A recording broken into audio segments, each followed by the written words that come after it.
For centuries, some places existed only in rumour, legend, or the half-remembered tales of travellers and scholars. Hidden cities, forgotten necropolises, and enigmatic ruins were dismissed as mirages, their names whispered across maps that had grown dusty with disbelief.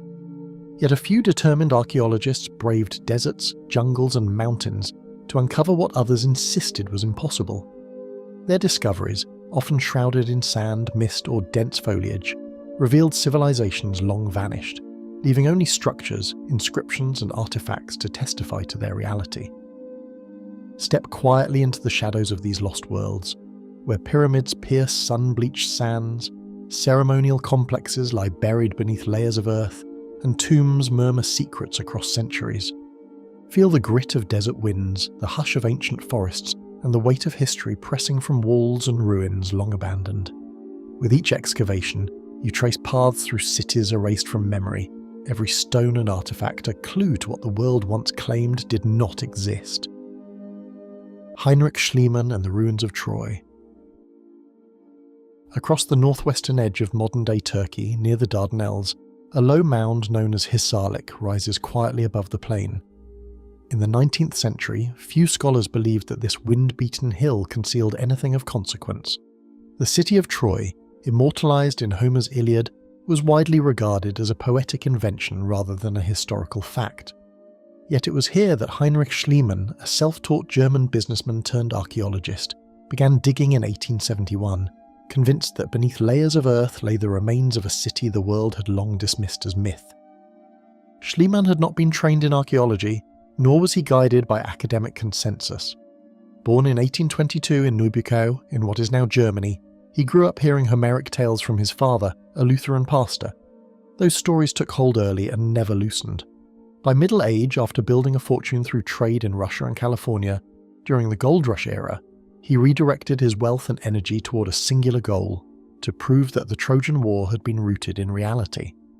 He taught himself multiple languages, including ancient Greek, in order to read Homer in the original text. At a time when classical scholars often treated Homer as allegory, Schliemann treated the epics as geographic memory. The mound at Hisarlik had already drawn attention before Schliemann arrived. The British expatriate Frank Calvert had conducted preliminary investigations there and suspected it might be ancient Troy. Schliemann collaborated with Calvert initially, though the partnership would later sour. Excavation began in earnest in April 1871, with hundreds of local labourers cutting into the hill. Instead of careful stratigraphic methods, Schliemann ordered the removal of massive trenches through the mound's centre, convinced that the deepest layers would reveal Homer's city. What emerged was not a single city, but a succession of settlements built atop one another across millennia. Layer after layer of stone walls, pottery and ash revealed that Hisarlik had been occupied repeatedly from the early Bronze Age onward.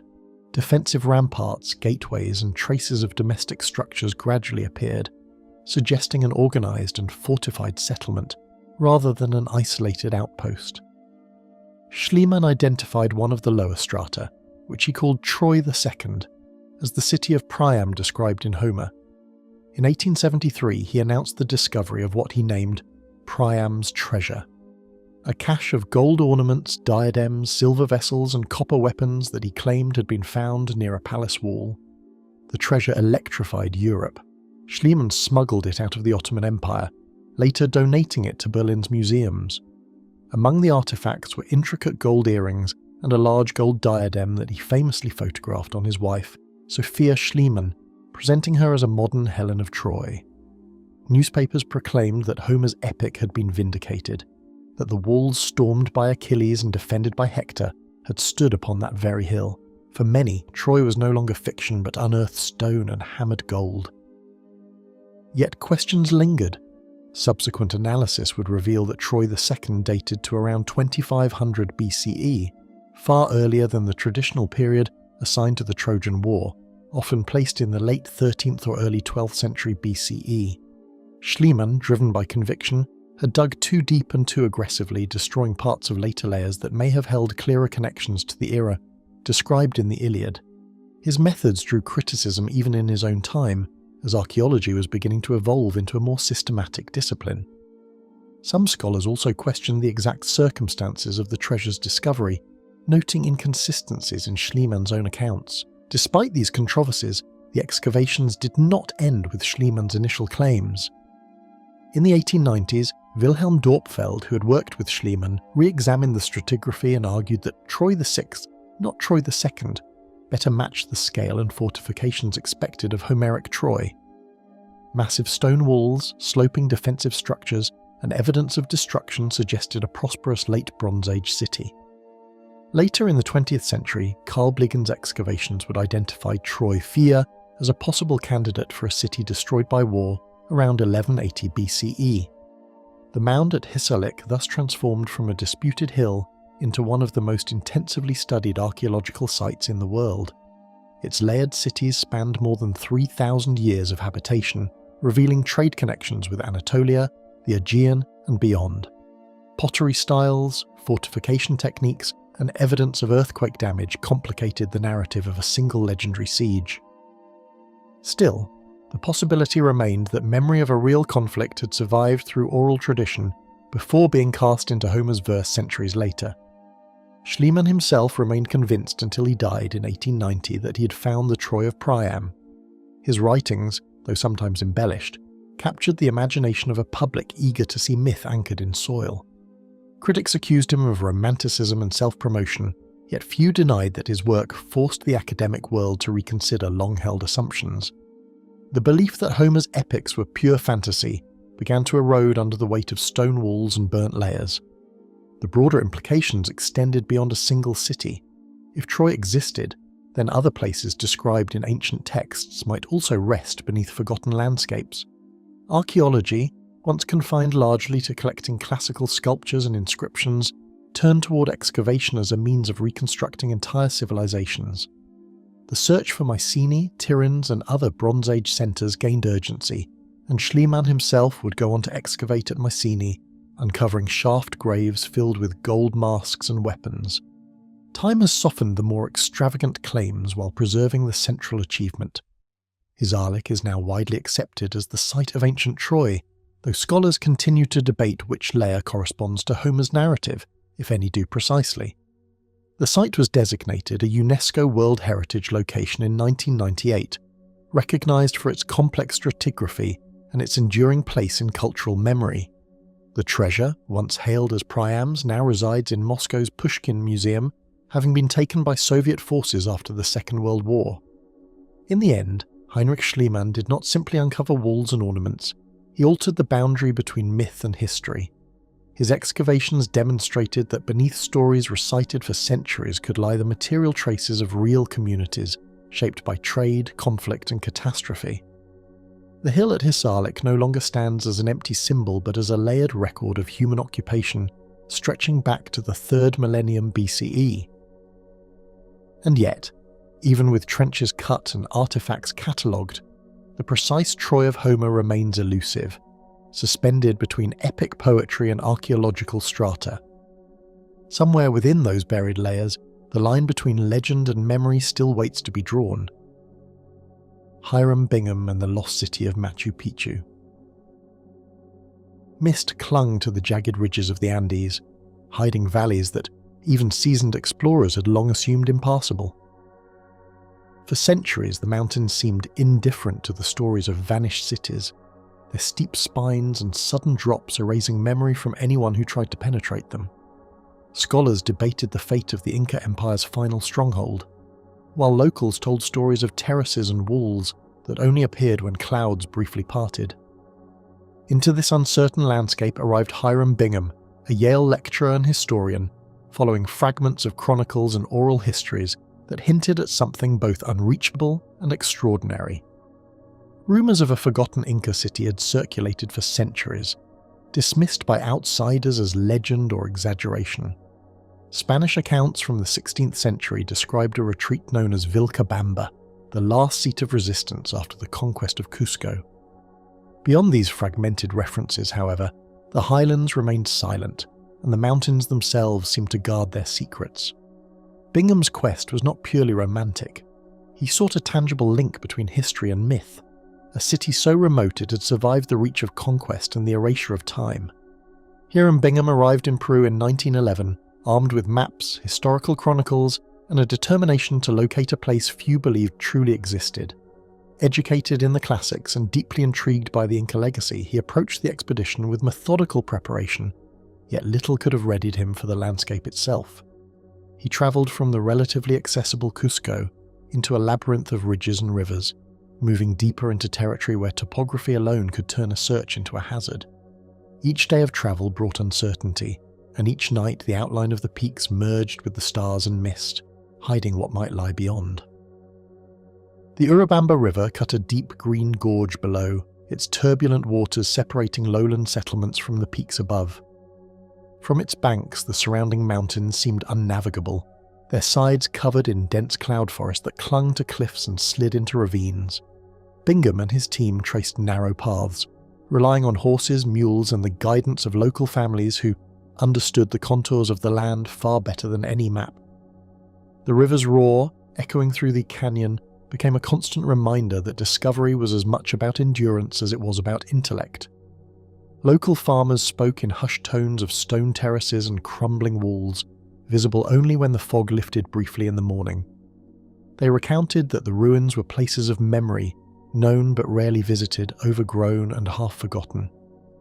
It was through their eyes that Bingham began to perceive the city not as a story, but as a hidden presence, one that had endured beyond the reach of cartographers, conquistadors and scholars.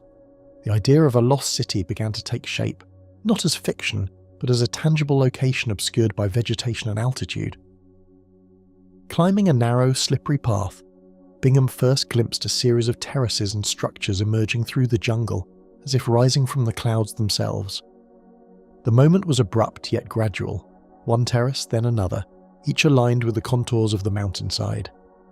Moss clung to the stones, and ferns grew from the joints between blocks, softening edges sharpened centuries before.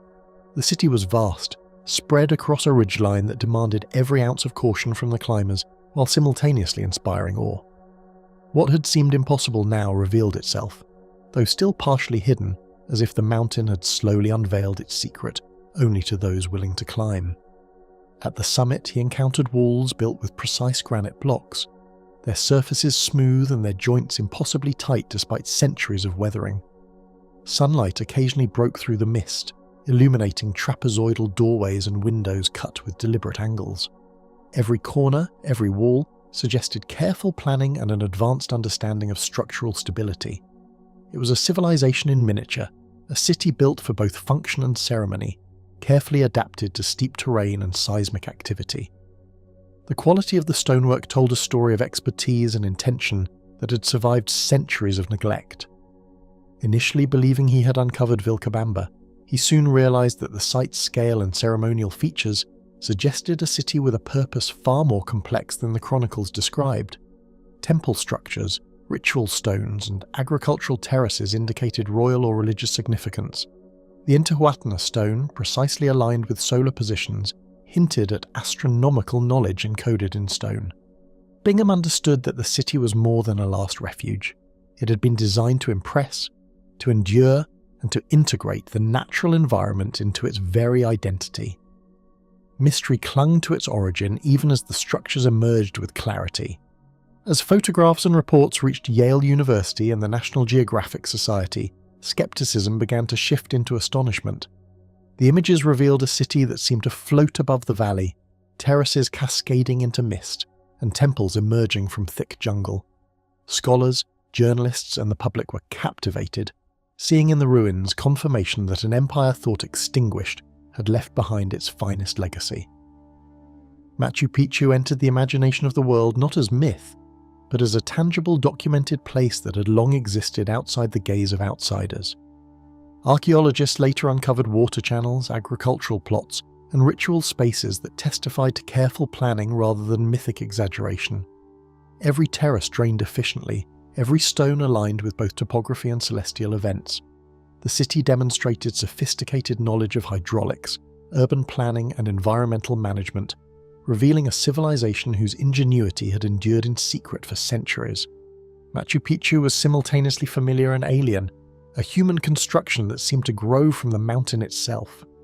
Scholars debated Machu Picchu's function. Royal estate, religious centre, or secret retreat, its true role hidden beneath centuries of abandonment. Unlike Troy, which had been buried and disputed, Machu Picchu had been invisible due to isolation. Its mystery was preserved not by time underground, but by altitude, forest, and fog. Each interpretation added to the enigma, and yet the city's existence alone challenged the boundaries between legend and empirical discovery. Above the valley floor, the city remained astonishingly intact, a silent witness to Inca ingenuity, untouched by conquistadors and largely unknown to the outside world. Every pathway, staircase and temple spoke of purpose, yet much remained unreadable, protected by the same clouds that had shielded it for centuries. Bingham had not simply located ruins, he had opened a door into a civilization that had endured invisibly, waiting for eyes capable of recognizing it. The Andes held their secret, and the city stood as both answer and question. And even now, as morning mist drifts through the terraces, Machu Picchu keeps its secrets just out of reach, waiting for those who dare to climb higher than history's shadow.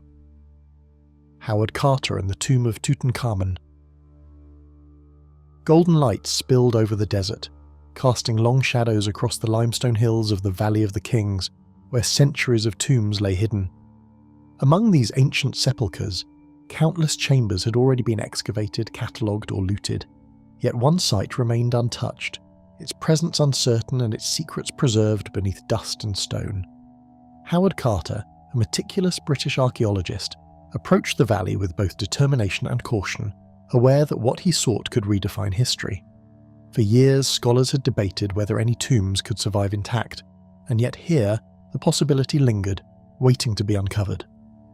Amid a landscape already scarred by excavations, one entrance remained sealed, its existence debated only in whispered speculation among Egyptologists and local workers. Tales of lost treasures and untouched chambers circulated quietly, often dismissed as exaggeration, but they persisted in the imagination of those who had studied the valley. The desert itself seemed to guard its history, offering glimpses of stone and sand that hinted at human presence without revealing its full measure. To Carter, the silence of the hills was not absence but invitation, a call to investigate where others had assumed nothing remained. Howard Carter, trained in observation and patience, had spent decades cataloguing Egypt's monuments, convinced that an untouched tomb awaited him. He'd worked under Lord Carnarvon, travelling throughout the Nile Valley, sketching hieroglyphs and examining tombs large and small. Every excavation, every note, and every partially cleared chamber sharpened his understanding of Inca tombs' relative predictability and of the Valley of the King's intricate patterns. Though many dismissed his persistence as obsession, Carter's experience had given him a singular confidence that careful study could reveal what others had missed. Faint depressions in the sand and subtle ridges on the hillsides hinted at a secret long obscured from every map and record. They were small anomalies, easily overlooked by casual observers or even experienced diggers, yet Carter's eye recognized them as possible markers of human construction. Each shift in elevation, each curve of the limestone, suggested that the hill might conceal not rubble but deliberate architecture. These subtle signs guided him toward an entrance that had evaded the notice of generations, reinforcing the sense that discovery depended on patience, precision, and attentiveness to details that others dismissed. On a quiet morning in November 1922, Carter traced a narrow stairway descending into the earth, each step a threshold into history itself. Dust rose in soft clouds around the workers' boots as they cautiously followed him down the worn stones. The stairway had been hidden for centuries, untouched since the burial of a young pharaoh whose reign had been brief, but whose afterlife was carefully prepared. Every descent increased the tension. No one knew whether the tomb's chambers would be empty, looted, or fully preserved. Carter's mind weighed the possibilities even as his hands brushed the walls, tracing the carved stone for signs of seals or inscriptions. The sealed doorway bore symbols and inscriptions that had resisted time, promising both reverence and untold discovery beyond its stone barrier. Hieroglyphs announced the occupant's identity and asserted the sacred protection of the tomb. The seal itself had remained unbroken for more than 3 millennia, a silent sentinel against looters, scholars, and curiosity alike. As Carter examined the doorway, he understood that breaking it would be irreversible, and that the moment of first entry carried both scientific significance and historical responsibility. Beyond the entry, the antechamber emerged, crowded with chests, jars, and gilded objects that shimmered under flickering lanterns. Light revealed intricate carvings on wooden surfaces, vessels carefully stacked, and artifacts whose craftsmanship had been lost to all but the tomb's original builders. Carter's team moved cautiously, cataloguing each object while absorbing the impossible reality. They were witnessing a civilization frozen in time, untouched by centuries of looting and war. The sense of awe was immediate, yet tempered by the meticulous care demanded to preserve every detail. Passageways branched inward, narrow and deliberate, guiding the excavators through centuries of untouched history toward the tomb's most sacred center. Each corridor seemed calculated to test the endurance and focus of those who entered, an intentional design that reinforced the sacred nature of the chambers. Walls bore hieroglyphs that recorded the life and death of the pharaoh, their colours remarkably preserved under centuries of darkness. Carter knew that every step into these confined spaces was also a step into the mind and ritual life of a civilization long vanished, yet extraordinarily present in its monuments. Within the burial chamber, Tutankhamun's sarcophagus rested on a stone platform, the mask atop it gleaming as if aware of its rediscovery. Gold reflected the lantern light, while inlaid stones caught the eye with colour and precision that seemed impossible after millennia. The sarcophagus itself was layered, containing nested coffins and a mummy perfectly preserved in its final resting place. Every artifact in the room, from furniture to jewellery, was aligned with ritual significance, revealing a deliberate choreography intended to safeguard the young king in the afterlife. Carter's patience and expertise had culminated in the ultimate archaeological revelation. Rumours of curses, disbelief from skeptical scholars, and the sheer improbability of an intact tomb amplified the tension surrounding the excavation. Newspapers soon sensationalized the discovery, while the scholarly community debated the implications of Carter's find. Beyond public speculation, the tomb challenged assumptions about Egyptian burial practices, the survival of artifacts, and the scope of knowledge retained by the new kingdom. Even as the treasures were catalogued, the mystery of how so much had remained untouched deepened the aura surrounding Tutankhamun, ensuring that the discovery was as enigmatic as it was monumental. Weeks of careful cataloguing revealed treasures both ordinary and extraordinary, each object a fragment of a civilization frozen in time. Gold and faience, ceremonial furniture, chariots, and ritual objects formed a tableau of royal life intended to accompany the pharaoh beyond death.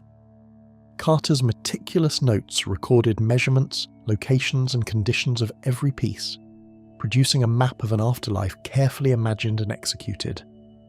The team's painstaking work reinforced the sense that the tomb was a message across millennia, a civilization's power, art, and devotion preserved in silence until its rediscovery. Even after the tomb was opened and studied, its corridors remained a reminder that some secrets endure despite human curiosity. Every step taken in the Valley of the Kings carried echoes of those who had built, visited, and sealed the tomb long before Carter's arrival. The presence of Tutankhamun's artifacts, once removed for study and display, could not erase the sense of connection to an ancient past, or the realization that countless other tombs might still lie hidden beneath desert sands. The mystery of the valley persisted, a silent testament to the impermanence of memory and the endurance of stone. And deep beneath the desert sun, the silence of Tutankhamun's tomb still holds its mysteries, untouched except by those who dared to cross its threshold. Johann, Ludwig, Burckhardt, and Petra's hidden facades. The desert stretched endlessly, a sun-scorched expanse of sand and rock that concealed what many believed to be a city lost to memory. For centuries, travellers spoke of ruins whispered about in passing, yet no outsider had penetrated the gorges to see them with certainty. Among these tales, Petra was described in fragments, an ancient Nabatean city carved into cliffs and long abandoned, its existence doubted by most scholars. Johann Ludwig Burckhardt, a Swiss explorer travelling in the early 19th century, believed that behind the desert's deceptive emptiness lay monumental facades awaiting rediscovery. His journey promised a revelation that had eluded generations. Jagged cliffs and narrow canyons carved by wind and time hinted at hidden chambers, their secrets masked in shadow and dust. The sandstone, red and ochre, shifted with sunlight, throwing the narrow canyon passages into sharp relief. Travellers had long skirted these valleys, deterred by inhospitable terrain and the need for local guides to traverse tribal lands. Each crevice could conceal a stairway, a tomb, or an entire structure, and the desert's heat amplified the sense of anticipation. Burckhardt understood that the landscape itself both protected and obscured the city, maintaining centuries of silence around its remarkable facades. Johann Ludwig Burckhardt, travelling under careful disguise, had traversed Egypt and Syria, learning languages, customs, and the subtleties of local dress to move unseen across desert lands. Disguised as a Muslim pilgrim, he carried only essential provisions and notes, blending in with caravans and travellers along trade routes. His meticulous attention to social codes ensured that he avoided drawing attention while gaining access to restricted areas. It was this combination of patience, preparation, and daring that allowed him to enter regions that Europeans assumed were inaccessible, positioning him to encounter Petra, where others had only heard rumours. His route depended on subtle knowledge of waterholes, tribal boundaries, and whispered local stories that guided him toward the inaccessible valleys. Nomads described cliffs adorned with carvings and ruins hidden in shadowed gorges, stories that often seemed fanciful but contained kernels of truth. Burckhardt's notebooks were filled with observations of these subtle cues, patterns of vegetation, unusual rock formations, and the traces of old paths. Every decision, from the timing of travel to the selection of guides, was informed by his understanding that the city's survival depended on concealment and the careful navigation of human as well as natural obstacles. At first, only faint carvings on sandstone cliffs suggested human presence, glimpses of architecture that could easily have been mistaken for erosion. Columns appeared like illusions in the rock face, shallow niches hinting at doorways or tombs, their forms softened by centuries of wind and sand. Burckhardt's trained eye discerned deliberate patterns amid the natural chaos, recognizing that these were not random marks but the work of skilled hands shaping stone into monumental art. Each discovery intensified his conviction that the city's lost grandeur had been preserved against time and neglect, a secret awaiting exposure. The Sikke, a twisting canyon corridor, forced Burckhardt and his guides to move cautiously, the walls narrowing, concealing the city beyond like a secret withheld. Sandstone cliffs towered on either side, shadows shifting with the sun, making it impossible to see more than a few steps ahead. Every bend heightened suspense, suggesting that the city's wonders were intentionally hidden from casual eyes. The narrowness of the passage seemed to enforce patience and attention, conditioning travellers to respect the scale and majesty of what lay beyond. Burckhardt's anticipation grew, matched by the tension among his guides, who were equally aware of the canyon's sudden revelations. Suddenly the treasury appeared, emerging from the canyon as if conjured from the stone itself, its gilded and sculpted facade startling in its scale and precision. Carved directly from the cliff, it gleamed in the sunlight, a testament to Nabatean skill and artistic vision. Columns, intricate friezes, and ornate statues projected from the rock with deliberate majesty, as though the city itself had been awaiting the arrival of someone perceptive enough to see it. Burckhardt stood in silence, recording sketches and notes, aware that this singular reveal was both a confirmation of legend and a profound encounter with human creativity preserved in stone. Beyond the treasury, other facades appeared.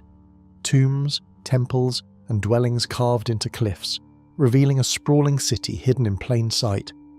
Each structure reflected a sophisticated civilization that had mastered water collection, urban planning, and monumental architecture in a desert environment. Some facades were partially eroded, others intact, projecting both permanence and fragility. Burckhardt traced pathways between structures, recognizing the logic of streets, terraces, and ceremonial spaces. Petra was more than a single monumental facade. It was a city designed to impress, endure, and remain hidden until someone patient and observant could uncover it. Petra had once been the capital of the Nabateans, a hub of trade and ingenuity, its water channels and terraces preserving a civilization that vanished, yet left monumental testimony. The city controlled trade routes for incense, spices, and textiles, linking Arabia, Syria, and the Mediterranean. Its aqueducts, cisterns, and carved reservoirs revealed engineering knowledge adapted to arid conditions, while tombs and public spaces conveyed social and political organisation. Burckhardt's notes highlighted these practical and ceremonial aspects, underscoring that Petra's concealment had not diminished its sophistication, and that what seemed lost had survived through careful design and topography. Burckhardt carefully documented every facade and corridor, sketching and recording inscriptions, aware that each observation might be the only proof of what few had ever seen. He transcribed Nabatean inscriptions, mapped canyon paths, and measured facades, understanding that European audiences required tangible evidence to accept the city's existence. His writings combined careful empirical observation with a narrative that conveyed the awe and unexpected drama of discovery. Every page of his notebook attempted to capture both the city's factual reality and its almost magical concealment, ensuring that Petra's hidden grandeur would endure beyond the desert. When his accounts reached Europe, they were met with awe and skepticism alike, scholars struggling to reconcile rumour with the detailed evidence of a city preserved in rock. Illustrations and descriptions provoked debate. Some dismissed the city as exaggerated, others recognised it as a triumph of historical geography. Burckhardt's reputation grew alongside the mystery of Petra itself, as contemporaries grappled with the idea that a city of such scale and artistry had survived centuries, effectively erased from collective memory, yet tangible and complete. His discovery bridged imagination and reality, myth and geography.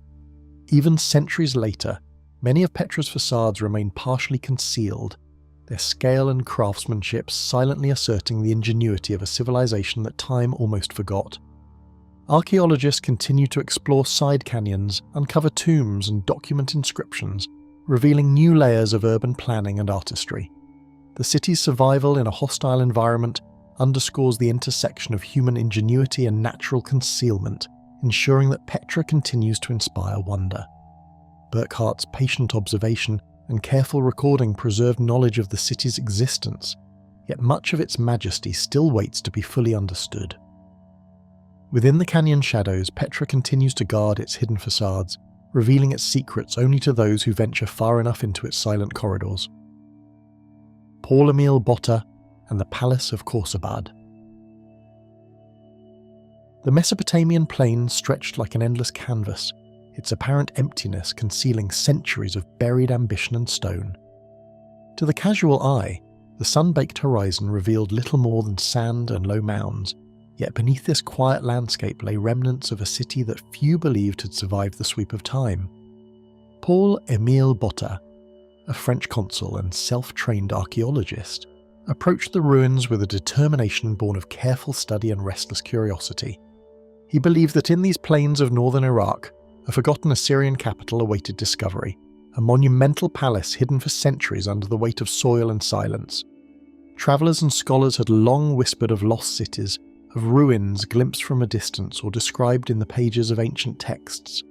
Accounts were fragmented, inconsistent, and often dismissed as exaggeration, yet fragments of these reports pointed to the existence of a royal city, a seat of empire that controlled the surrounding plains. Even vague descriptions of grand gates and guardian statues hinted at a sophistication long forgotten, as if whispers of Khorsabad had survived only to tease modern eyes. Botta treated these stories not as fanciful tales, but as clues, mapping historical references against the geography and traces of earthen mounds he observed from the saddle of his horse. Each rumour and manuscript fueled a conviction that one day he would stand where kings had once walked. Botta's obsession was meticulous and methodical. He'd studied cuneiform, immersed himself in Assyrian history, and gained the linguistic skills necessary to read inscriptions that had lain unread for centuries. His preparation extended to logistics, arranging local guides, securing labourers, and navigating Ottoman bureaucracy, all to reach sites that had long been considered inaccessible. Every step of the expedition reflected both the scholar's patience and the adventurer's daring, for he was acutely aware that one miscalculation in these remote plains could render the search impossible. Early excavation efforts revealed nothing more than scattered bricks and shards of pottery, easily overlooked by the untrained eye. Yet Botta recognised patterns where others saw debris. The layout of walls, traces of foundations, and the occasional carved stone suggested structures of considerable size, hinting at a civilization that had mastered urban planning and monumental architecture. Even in these initial trenches, the city's ambition began to emerge, a grid of streets and buildings partially hidden beneath centuries of windblown soil. Gradually, the outlines of monumental gates appeared, their scale so vast that Botta was momentarily struck silent. Colossal lamassu, winged, human-headed bulls, stood in rigid vigil, their eyes carved to meet those who dared approach. These guardians conveyed a presence both awe-inspiring and forbidding, as if the city itself demanded respect.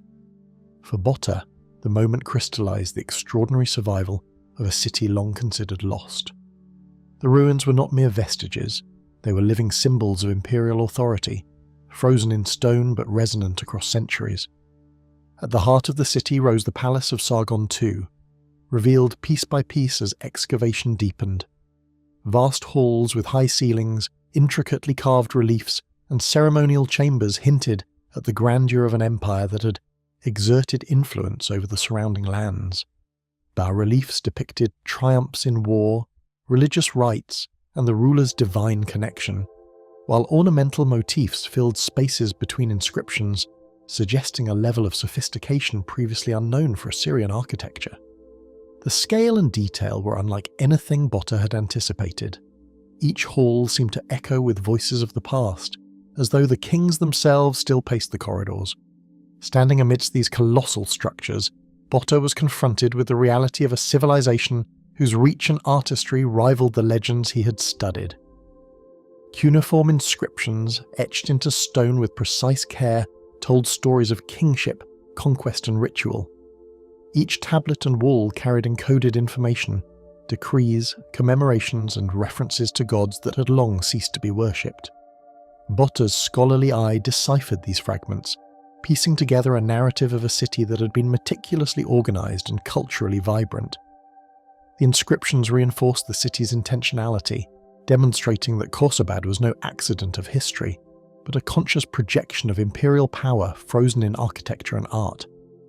Every carved stone reflected extraordinary craftsmanship, the labour of artisans whose skill transformed baked bricks and limestone into enduring symbols of authority. Botta marvelled at the precision of the reliefs, the symmetry of the gates, and the balance of decorative and functional elements throughout the palace complex.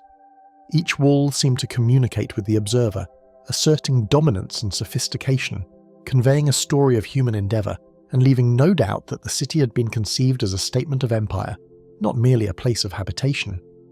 The process of excavation itself was fraught with challenges. Desert winds threatened delicate bas-reliefs, bricks shifted under centuries of pressure, and moving massive stone fragments required ingenuity and patience. Botta's careful documentation, sketches, notes and measurements ensured that every detail of Khorsabad's grandeur was preserved for study, even if parts of the city remained unrevealed. Each day in the trenches held suspense, as a single collapsed wall or lost fragment could erase a story centuries in the making. When Botta's findings reached Europe, reactions were a mixture of skepticism and wonder.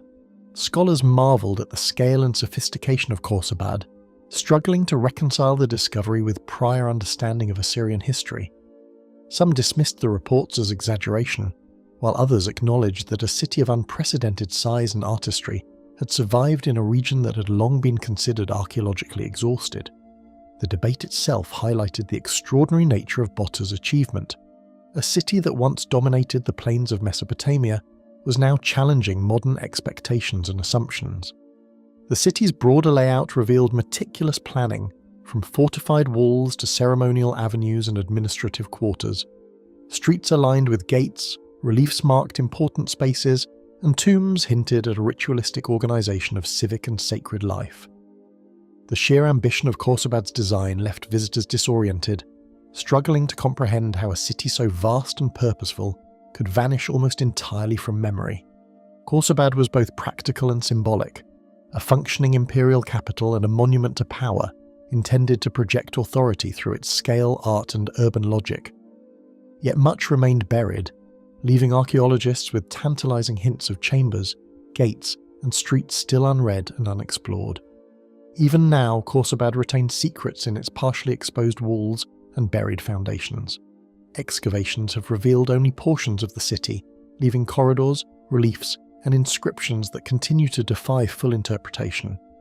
The silence of the plains preserves the mystery, allowing the city's monumental authority to speak across time, challenging historians, archaeologists, and visitors alike to uncover the stories encoded in stone. Khorsabad's grandeur persists not only in what has been revealed, but also in the potential discoveries still awaiting those willing to explore its immense footprint. And across the sun-baked plains of Mesopotamia, Khorsabad's colossal walls continue to whisper their secrets, daring those who pass to uncover the empire that time almost forgot. Sir Arthur Evans and the Palace of Knossos. On the jagged island of Crete, where mountains slope sharply into the Aegean Sea and the wind carries the scent of salt and wild herbs, a palace lay concealed for centuries, whispered of only in myth and fragmentary accounts. Sir Arthur Evans, a British archaeologist with a meticulous mind and relentless curiosity, approached these ruins in 1900 with the conviction that a sophisticated civilization had thrived here long before history had remembered. Many scholars had dismissed Knossos as legend, a figment of imagination tied to tales of kings, labyrinths, and bull-leaping. Evans sought to uncover a civilization that had vanished, but left its mark in stone, pigment, and written symbols. Crete's rugged geography seemed to both guard and preserve its secrets. Deep gorges split mountains, and valleys narrowed unexpectedly, offering vantage points that kept settlements hidden from casual observation. Sunlight streaming across jagged peaks illuminated traces of walls and scattered pottery fragments that hinted at a complex occupation long before Evans arrived. The island's isolation had allowed a culture to develop independently, blending maritime trade with local ingenuity, while preserving architectural and artistic achievements that survived centuries of neglect and natural erosion. Here, nature itself had become a silent guardian of forgotten stories. Evans' preparation for excavation was exhaustive and meticulous. He studied accounts by early travellers, sketched ruins noted by previous explorers, and traced references to Crete in classical texts. His background in archaeology, art history, and philology gave him the tools to interpret both visible ruins and obscure inscriptions. Evans treated myths not as fantasy, but as fragmented memories embedded with geographic and cultural truths. He envisioned palace plans reconstructed in his mind before a single spade broke the earth, and he approached the work with a sense of anticipation that each stone could reveal a civilization long thought imaginary. The first trenches revealed more than foundations. They suggested a palace alive with corridors, rooms, and vertical layers. Staircases emerged partially buried, storage rooms appeared in unexpected locations, and corridors wound unpredictably. Evans realized he was not uncovering a single building, but a labyrinthine complex layered across multiple levels, with architectural ingenuity beyond prior assumptions.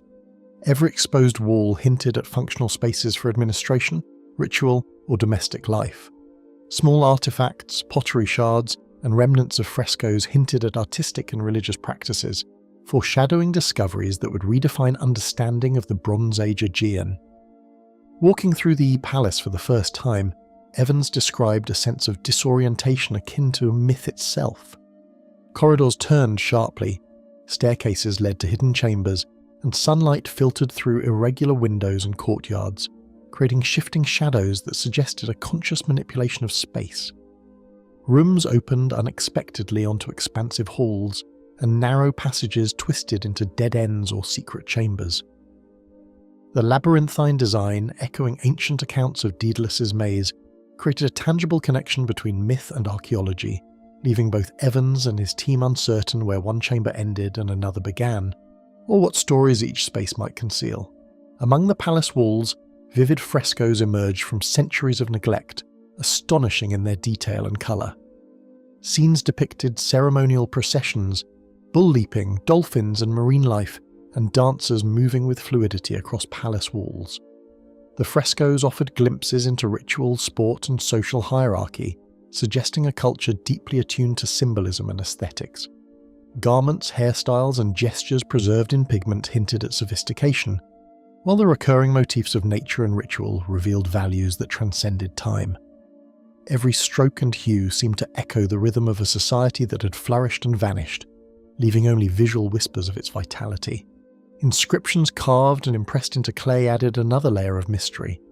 Evans uncovered tablets written in Linear A, largely undeciphered, alongside Linear B fragments that suggested administrative record-keeping and trade networks. These texts hinted at societal organisation, religious observance, and possibly the distribution of goods, yet refused full interpretation. Each tablet was a puzzle, revealing the contours of a civilization while keeping its inner workings deliberately obscured. The inability to fully decode the writing heightened the suspense, making the palace not only a physical labyrinth but a linguistic one, where every inscription teased but did not yield complete understanding. Artifacts discovered within Knossos reinforced the impression of a sophisticated and organised culture. Pottery, storage jars, ceremonial tools, and small sculptures suggested both routine life and elaborate ritual. Evidence of maritime trade, ivory, metals, and exotic stones revealed connections far beyond Crete, while the domestic objects conveyed the rhythm of daily life, from cooking to craft. Each find contributed to the narrative of a society that had achieved remarkable complexity, blending functionality with symbolic expression. The combination of art, architecture, and material culture painted a civilization that was both familiar in human terms and yet tantalizingly alien. Excavation presented constant challenges. Many walls had crumbled under centuries of earthquakes, and delicate frescoes required painstaking stabilization.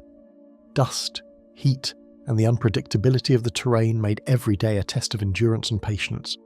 The work demanded a balance between uncovering hidden chambers and preserving fragile artifacts, each shovel of dirt carrying the risk of permanent loss.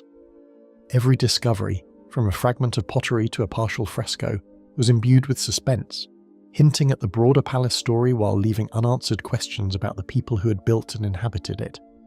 The scholarly world initially greeted Evans's work with skepticism and disbelief. Some critics argued his reconstructions were imaginative rather than accurate, while others cautioned against reading myth into archaeology. Yet as the palace's full scale emerged, its multi-level halls, intricate drainage systems, and grand ceremonial spaces, acknowledgement of Knossos' significance spread. Evans's interpretations, though sometimes controversial, demonstrated that the Minoan civilization had reached unprecedented artistic, architectural, and administrative heights for its time. Scholars could no longer dismiss the palace as legend, yet the palace retained an aura of mystery that defied easy explanation. Even with major sections exposed, Knossos retained secrets. The exact function of its labyrinthine chambers remained debated, the roles of priesthood and royalty obscured, and ritual spaces tantalized without full explanation. The meaning of recurring motifs in frescoes, the significance of ceremonial artifacts, and the hidden connections between rooms all resisted definitive interpretation. Each corner and chamber posed a question, each discovery prompted further inquiry, and the palace itself seemed to guard its stories as carefully as it had when it was inhabited. Today, Knossos is both a monument to discovery and a vessel of enduring mystery.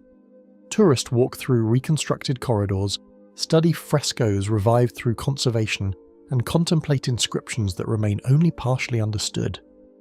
Evans' vision transformed the site from myth to tangible reality, yet allowed enough ambiguity to maintain fascination. The palace speaks through architecture, art, and objects, revealing glimpses of a civilization vibrant yet opaque, orderly yet enigmatic, whose culture continues to captivate scholars and visitors alike, challenging every attempt to reconstruct its full story. Sir Arthur Evans's work ensured that Knossos would endure as a testament to human ingenuity, but it also preserved the palace as a puzzle. Its walls, frescoes, and inscriptions combine beauty, complexity, and mystery in ways that continue to confound and inspire. Modern excavations reveal new artifacts, while debates over the palace's function and symbolism persist, proving that a civilization thought lost can still communicate across millennia. The legacy of Knossos is not merely in what was uncovered, but in the sense of wonder it continues to evoke, a reminder of the fragile boundary between memory and myth.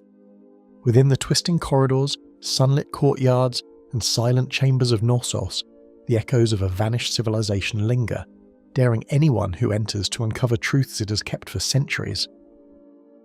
Harriet Boyd Hawes and the city of Gournia. Harriet Boyd Hawes crouched over a series of shallow depressions in the Cretan soil, convinced that these unremarkable mounds concealed an entire city forgotten by time. In the early 20th century, few scholars gave credence to the idea that a significant Minoan settlement could have persisted in this overlooked corner of Crete. Hawes, trained in classical studies but relying equally on intuition and meticulous observation, moved with a determination that defied contemporary expectations for women in archaeology. Each careful measurement, each marked artifact reinforced her belief that the remnants of streets, homes and workshops lay waiting to be revealed beneath the dusty soil. With notebook, pencil and measuring tape in hand, she meticulously sketched every stone, every fragment, treating even the smallest shard of pottery as a crucial clue to a civilization long dismissed as peripheral. The morning sun reflected off tiny painted fragments, while dust rose in thin spirals around her as labourers carefully excavated layers. Hawes' maps captured the subtle relationships between walls, doorways and courtyards, revealing an urban organisation that was both complex and intentional. Every detail she recorded brought the invisible city into the present, layer by layer, tracing human patterns of habitation, labour and ritual that had lain hidden for centuries beneath the surface. Her insistence on careful, methodical excavation, unusual for a woman leading a dig in the early 20th century, allowed her to uncover intricate street layouts and house clusters that had gone unnoticed by previous explorers. Unlike many earlier excavators who focused only on monumental palaces or grand tombs, Hawes recognized the significance of ordinary structures, the dwellings of everyday people. She carefully documented thresholds, hearths and storage areas, noting patterns of wear and modification over time. Each observation was a thread in a tapestry that hinted at community life, domestic routines and economic organisation, reconstructing not just walls, but the rhythm of the city itself with painstaking precision. As walls, courtyards and narrow streets emerged from the soil, Hawes began to understand that she was not merely uncovering buildings, but a society whose sophistication had been obscured by neglect and time. The streets twisted and turned between closely built homes, some 2 stories tall, connected by stairways and alleys that spoke to careful planning and practical design. Sunken courtyards allowed light to penetrate the interior spaces, while open areas suggested communal activities or markets. Each discovery offered a glimpse into the social and functional structure of Gournia, demonstrating that even modest settlements could possess architectural and urban complexity rivaling larger Minoan centres. Each artefact she uncovered, a bronze pin, a painted ceramic shard, a fragment of a vessel, or a carved stone, whispered the rhythm of everyday life that had persisted for generations before fading from memory. Hawes catalogued each find with precision, noting size, material, colour and placement within the city. These objects revealed domestic chores, craft production and trade practices.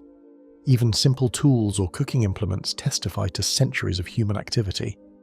In their silent way, they carried stories of artisans, traders and families who had shaped the city's daily life. Each fragment helped reconstruct the social fabric of a community that had vanished yet left an enduring imprint in clay and stone. She noted the presence of workshops, storage areas, and small industrial spaces, piecing together the organisation of trade, production and domestic labour with extraordinary care. Stone basins and grinding tools indicated food preparation and textile production, while traces of pottery kilns suggested a local craft economy integrated with regional trade networks. By carefully mapping these spaces, Hawes could infer circulation patterns, economic priorities and interactions among the city's inhabitants. The placement of each structure, each artefact revealed the balance between private and communal life, demonstrating a level of urban sophistication that challenged contemporary assumptions about secondary Minoan settlements. Small shrines, figurines and altars hinted at ritual practice, and Hawes recorded their locations with the awareness that they offered insight into spiritual and social life. These items, often found in corners or courtyards, suggested that religious observance permeated domestic as well as communal spaces. Though their precise meanings remained uncertain, the artifacts testified to belief systems and practices now long forgotten. Even as the city emerged from obscurity, its spiritual dimensions retained an air of mystery, reminding Hawes and her team that human experience encompassed more than practical survival and economic exchange, extending into realms of symbolism, devotion, and cultural continuity. Dust, sunlight, and the heat of Crete's open plains filled the excavation trenches, yet Hawes moved deliberately, balancing the urgency of discovery with the care necessary to preserve fragile walls, frescoes, and ceramics. Every day brought new revelations, the careful exposure of doorways, staircases, and sunken courtyards, each adding detail to her evolving map. She measured, photographed, and recorded, aware that one misstep could destroy irreplaceable evidence. In this meticulous attention to detail, Hawes demonstrated a rare combination of patience, imagination, and scientific discipline, allowing Gournia to speak not as a fragment of rubble but as a city whose history could be traced and interpreted. Local villagers observed with curiosity, and visiting scholars sometimes expressed doubt, yet Hawes' letters, reports, and drawings gradually convinced the wider archaeological community that this city truly existed. Her correspondence detailed every aspect of the excavation, capturing discoveries with the precision of a scientist and the clarity of a storyteller. Skeptics initially dismissed Gournia as minor or inconsequential, but the detailed evidence of streets, workshops, and homes challenged their assumptions. Slowly, recognition grew that this modest settlement provided insight into the everyday lives of the Minoans, and that Hawes had revealed a city once invisible to history. Questions remained about why Gournia had been abandoned, its precise connections to larger Minoan palaces, and the circumstances surrounding its decline. Each trench uncovered answers while simultaneously opening new mysteries. Layers of soil hinted at periods of rebuilding and adaptation, but evidence for catastrophe or decline was limited. Hawes presented these findings without speculation, allowing the material record to speak for itself, while leaving the city's ultimate story tantalizingly incomplete. The uncertainty only heightened the sense of intrigue, emphasizing that the past could never be fully grasped, and that human settlements often left traces that defied simple explanation. Hawes' careful excavation and documentation gradually revealed a network of streets, homes, workshops, and courtyards that transformed abstract knowledge of Minoan Crete into a vivid, tangible urban landscape. Her maps, illustrations, and photographs allowed future scholars to reconstruct not just architecture, but the flow of life, work, and domestic routine in the city. She demonstrated that even smaller settlements held insights into social organization, trade, and ritual, challenging assumptions that historical significance was limited to monumental palaces. Gournia emerged as a place of enduring fascination, bridging the gap between forgotten lives and modern archaeological understanding. Though the dig had ended, the city maintained a quiet enigma, its sunken courtyards, walls, and artifacts offering glimpses of lives that had vanished centuries ago. The traces of daily work, domestic activity, and ritual practice endure in subtle patterns, awaiting interpretation by those willing to study them. Scholars continue to examine the artifacts, exploring questions about trade networks, family structure, and societal organization. Despite a century of research, Gournia retains an aura of mystery, a reminder that civilizations can fade from memory while leaving intricate clues for those willing to look closely. The streets and homes of Gournia hold echoes of vanished lives, their secrets still waiting for anyone daring enough to piece them together. Leonard Woolley and the Royal Tombs of Ur. Leonard Woolley's hands trembled with quiet anticipation as he prepared to uncover secrets that scholars had long dismissed as lost to time. Each mound he approached seemed ordinary, yet he imagined layers of wealth and human life buried beneath centuries of silence. The idea of royal tombs, hidden and intact, had captured his mind before he even touched the soil. Armed with meticulous training and insatiable curiosity, Woolley envisioned chambers filled with artifacts arranged with ceremonial precision, each object a witness to rituals no living eye had observed. He wondered how many stories had been swallowed by the sands, awaiting the touch of a careful hand to awaken them. This was archaeology as revelation, a chance to make myth tangible. From his earlier studies, Woolley had been fascinated by vanished civilizations, drawn to the faint traces of human ambition and devotion that persisted only in rumour, legend, and fragmentary evidence. Born in 1880 in England, he'd studied archaeology across Europe and the Middle East, absorbing lessons of careful excavation and cultural interpretation. Mesopotamia, with its ancient cities and epic histories, became his obsession. Unlike contemporaries who focus solely on monumental architecture or inscriptions, Woolley sought the stories of individuals, the artisans, rulers, and attendants, whose lives could be glimpsed through careful attention to objects, placement, and the subtle indications left in the soil. He believed that even the smallest artifact could reveal the heartbeat of a civilization, long after it had vanished. Every artifact he imagined hinted at hidden narratives, treasures arranged with ritual precision, human presence carefully encoded in each chamber. He anticipated seeing gold ornaments, finely carved seals, musical instruments, and pottery that spoke of hierarchy and ceremony. Woolley approached the excavation with both imagination and scientific rigor, visualizing the stories that each tomb could reveal. He knew that these objects were more than mere decoration. They were deliberate statements about status, devotion, and belief, shaped by a culture whose worldview had been largely erased over millennia, leaving only these silent witnesses. Excavation required patience, intuition, and methodical care as Woolley guided his team through delicate layers of sand and clay. Every shovelful, every brushstroke revealed fragments of walls, ceramics, or skeletal remains. He had learned to read the subtle depressions and uneven compaction of soil that betrayed human activity, to interpret patterns invisible to the casual eye. Woolley maintained meticulous notes, sketches, and photographs, knowing that careful documentation could preserve context that even the most precious artifacts could not convey on their own. Each day's progress added to a growing tapestry of discovery and mystery. The first tomb he revealed held a wealth of gold and lapis lazuli, meticulously arranged around the remains of royalty, as if narrating a story frozen in time. Delicate jewellery, diadems, and vessels lay beside the bodies in precise positions, suggesting ritual choreography. Woolley could sense the intent behind the arrangement, a demonstration of status and devotion, a material map of belief in the afterlife. The craftsmanship amazed him. The quality of metalwork, the intricate inlays, and the artistic consistency across multiple graves spoke of artisans who had devoted their lives to ceremonial perfection. Some chambers contained multiple burials, suggesting complex rituals of devotion and sacrifice intertwined with royal interment. Attendants had been placed with rulers, perhaps to serve them in the afterlife, a practice that shocked contemporary observers and scholars. Woolley meticulously recorded each body's position, noting the placement of ornaments, weapons, and ceremonial items. The scale of these tombs revealed a society that invested extraordinary resources in death, as though the afterlife was inseparable from the grandeur of life. Each layer seemed to whisper questions about loyalty, hierarchy, and the choices that determined who would join royalty in eternity. Every object, from carved cylinder seals to finely tuned musical instruments, served as a witness to the hierarchy, artistry, and devotion of Sumerian society. Woolley examined each item, considering its function, symbolism, and placement within the tomb.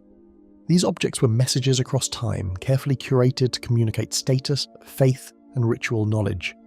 Pottery showed stylistic evolution, ornaments reflected trade and resource acquisition, and the layout of the tombs revealed social structure.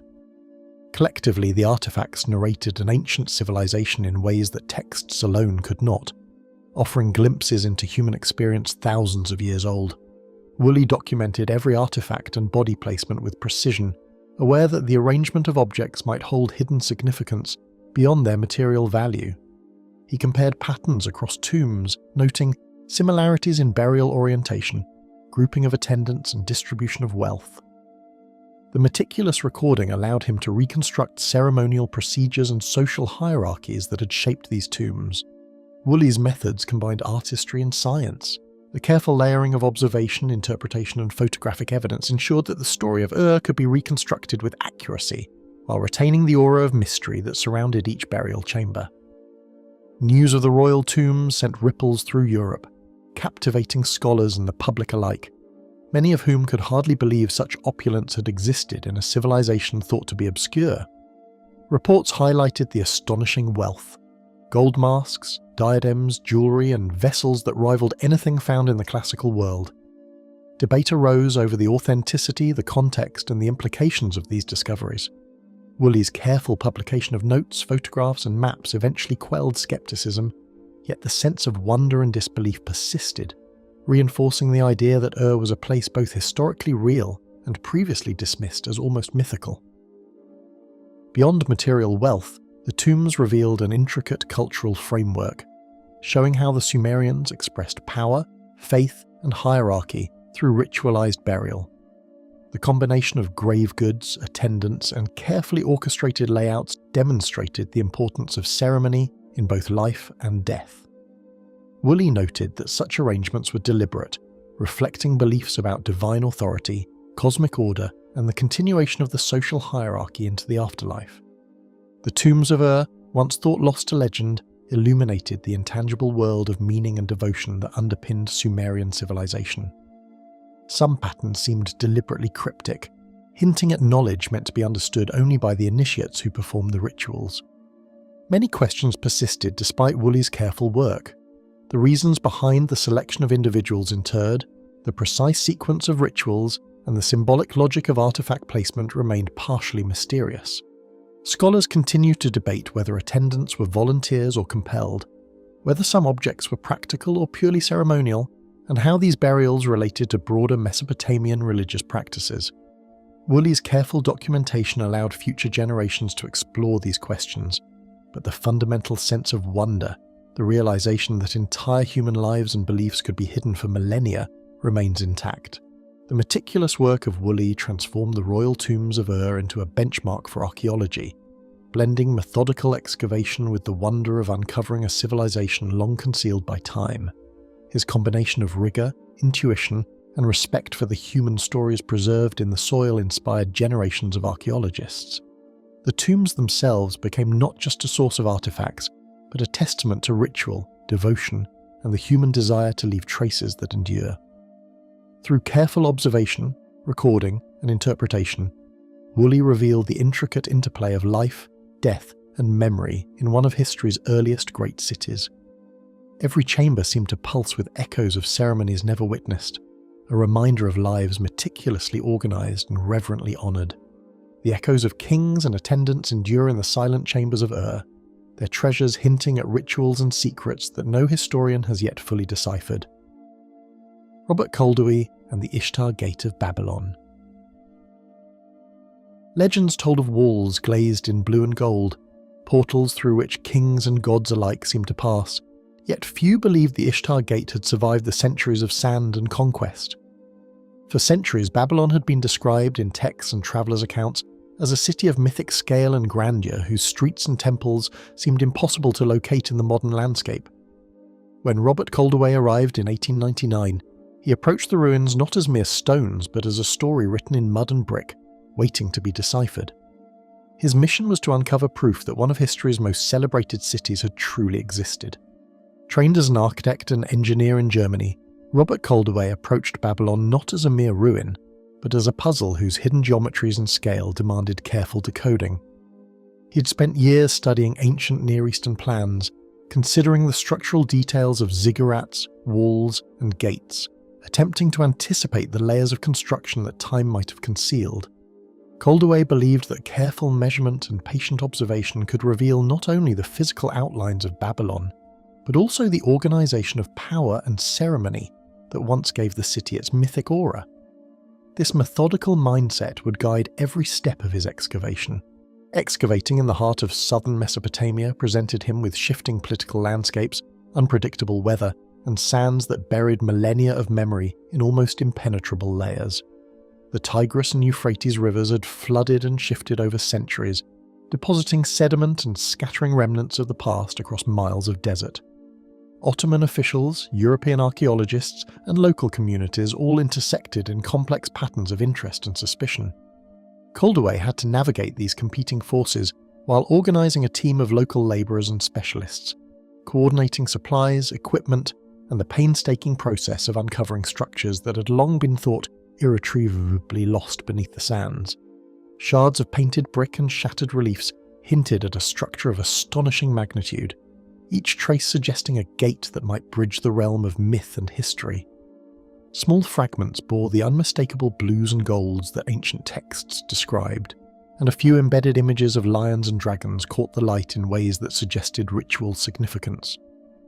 As the excavation deepened, the scattered remnants began to assemble themselves conceptually in Koldewey's sketches.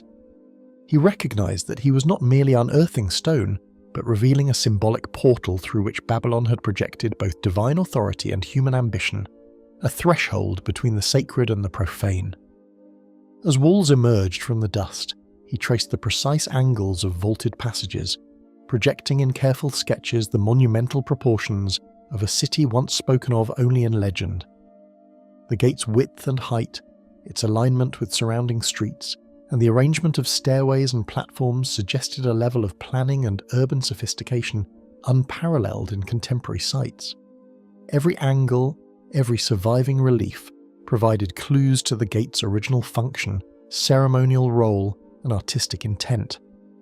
Koldewey began to see the Ishtar Gate not merely as a physical construction, but as an expression of imperial ideology, a deliberate message etched into clay and glazed for eternity. Rows of lions and dragons, frozen in mid-prowl, seemed to challenge both time and observer, telling a story of royal authority and divine guardianship that even centuries of neglect had not erased. Each animal carried symbolic weight, representing gods, cosmic order, and kingship intertwined. The relief's vibrant colours had faded unevenly, leaving certain figures eerily illuminated by the sun or reflected in the excavation's dust. Observing these figures, Koldewey understood that Babylon's rulers had created a city designed to impress both subjects and outsiders, a space where myth and power intersected so seamlessly that it left an indelible impression on those who entered its ceremonial gates. Through meticulous stratigraphy and patient reconstruction, he pieced together the broken bricks, recording their positions as if each were a word in a long-lost architectural manuscript. Every layer of sediment revealed patterns of rebuilding, repair, and expansion, hinting at centuries of continued use and occasional catastrophe. Koldewey catalogued each tile, noting inscriptions, glazed colours, and the depth of the sand covering it, treating the excavation as both a scientific and interpretive act. He recognised that understanding Babylon required not only exposing the gate, but reconstructing the social and religious rhythms that had once animated its ceremonial space, a challenge that demanded both patience and imagination. Ceremonies once paraded through the gate, a living theatre of kingship and devotion, yet all that remained were echoes embedded in patterns and inscriptions whose full meaning was lost to time. Koldewey imagined processions of priests, soldiers, and foreign emissaries entering beneath the lion-laden walls, their footsteps marking the threshold between city and ritual, human and divine. The gate had functioned as both passage and performance, a site where architecture and symbolism converged to reinforce authority. These imagined ceremonies allowed Koldewey to interpret his findings with a sense of narrative, recognizing that even as objects lay shattered, the experience they created had not been entirely extinguished. As the dig progressed, the archaeologist faced criticism and skepticism from colleagues who doubted that such a monumental structure could be unearthed intact, while local authorities watched the foreign excavation with wary curiosity. Funding was precarious, political circumstances were volatile, and the labour-intensive, often reliant on the endurance and skill of workers who faced extreme heat and the shifting riverbanks. Letters, reports, and telegrams documented every challenge, creating a paper trail as precise and disciplined as the physical measurements in the field. Yet Koldewey persisted, convinced that uncovering the Ishtar Gate in its original context would demonstrate that the legends of Babylon were grounded in tangible reality. Carefully removed sections were transported to Berlin, where architects and restorers worked to reassemble the gate, an attempt to bridge centuries and bring the grandeur of Babylon back into tangible form. Each brick was catalogued, numbered, and sometimes painstakingly recreated to fit its original position. Reconstructing the gate was not mere preservation, it was a resurrection of lost artistry, a physical translation of myth into museum reality. Scholars and the public could now engage with Babylon's heritage in 3 dimensions, understanding both the scale and beauty of a civilization that had once been almost entirely inaccessible, locked beneath centuries of soil and forgotten history. His work transformed the field of archaeology, demonstrating that careful engineering, patient reconstruction, and interpretive insight could bring mythic cities back into scholarly focus without erasing the mystery of their origins. Koldewey's methods, emphasizing stratigraphy, documentation, and architectural reconstruction, became a model for future excavations. The Ishtar Gate emerged as a symbol of what could be achieved when scientific rigor intersected with imaginative reconstruction, proving that even sites long assumed to be irretrievably lost could be understood, interpreted, and preserved. His influence extended beyond Babylon, shaping the way archaeologists approach the recovery of ancient urban centres worldwide. After reconstruction concluded, questions lingered. What secrets of Babylonian ritual and imperial design were permanently lost, and how much of the city's story would remain forever unreadable? Inscriptions eroded by time hinted at festivals, military triumphs, and religious devotion that might never be fully understood.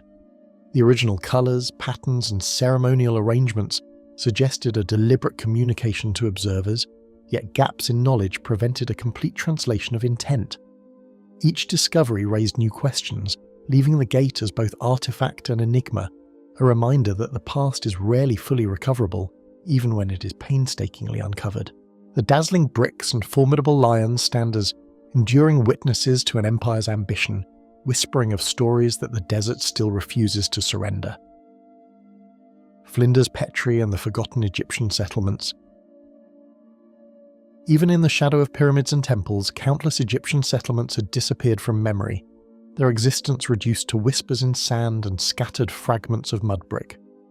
For most scholars of the late 19th century, these humble sites were deemed unworthy of attention, considered too ordinary to reveal meaningful history. Yet Flinders Petrie, arriving along the Nile with the meticulous eye of a scientist and the patience of a chronicler, perceived hidden patterns where others saw only rubble. Each fragment, each faint trace of domestic life, promised to unlock stories of civilizations once thriving but nearly erased by time and neglect. Flinders Petrie, born in 1853 in England, pursued archaeology with a passion for precision that would transform the discipline.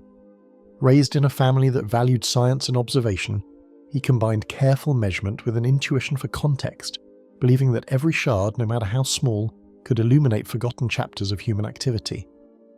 Early exposure to Egypt's monumental landscapes ignited his fascination, yet he resisted the prevailing focus on tombs and temples.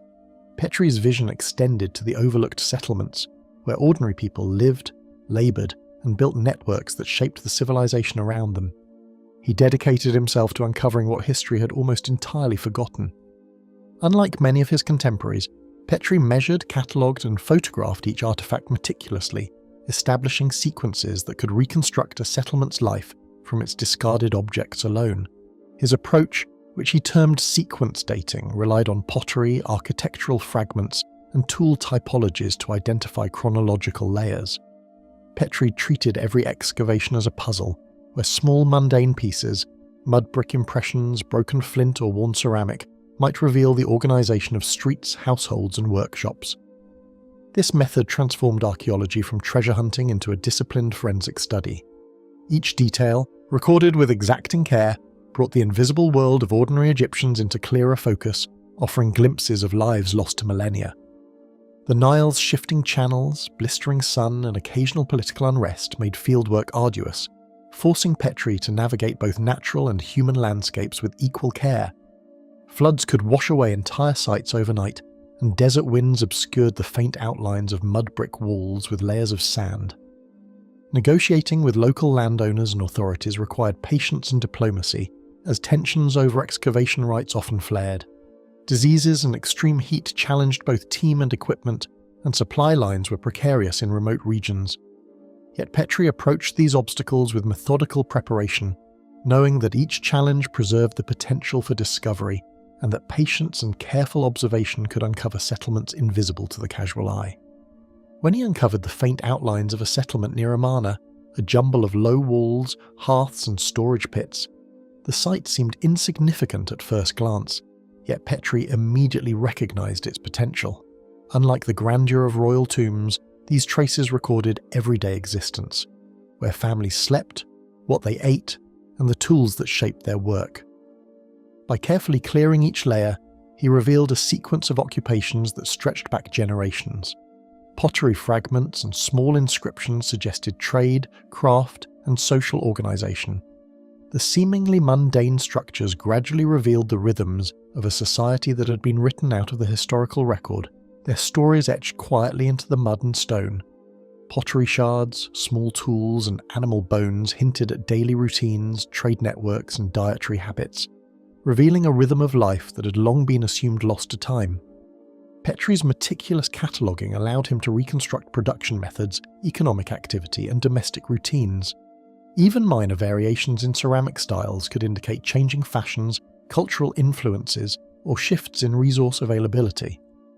Animal remains told stories of agriculture, hunting, and ritual, connecting ordinary inhabitants to broader ecological and economic systems. In examining what many had dismissed as unremarkable debris, Petrie illuminated a complex civilization whose social and cultural fabric had persisted for centuries, invisible yet profoundly consequential.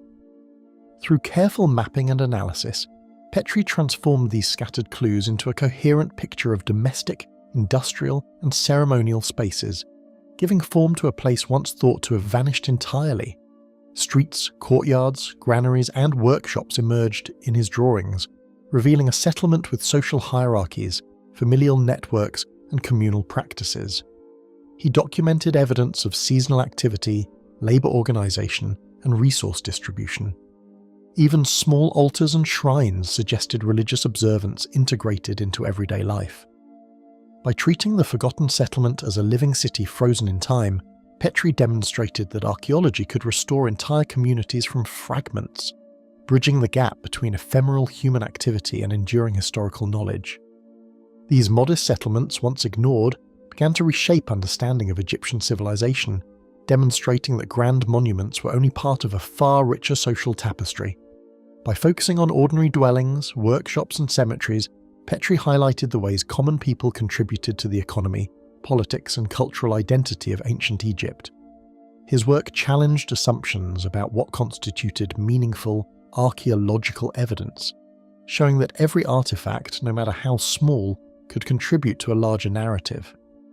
The settlements also illuminated patterns of urban planning, trade, and migration previously invisible in historical accounts, revealing the interconnectedness of Egypt's civilizations across centuries and reinforcing the idea that ordinary lives held extraordinary historical significance.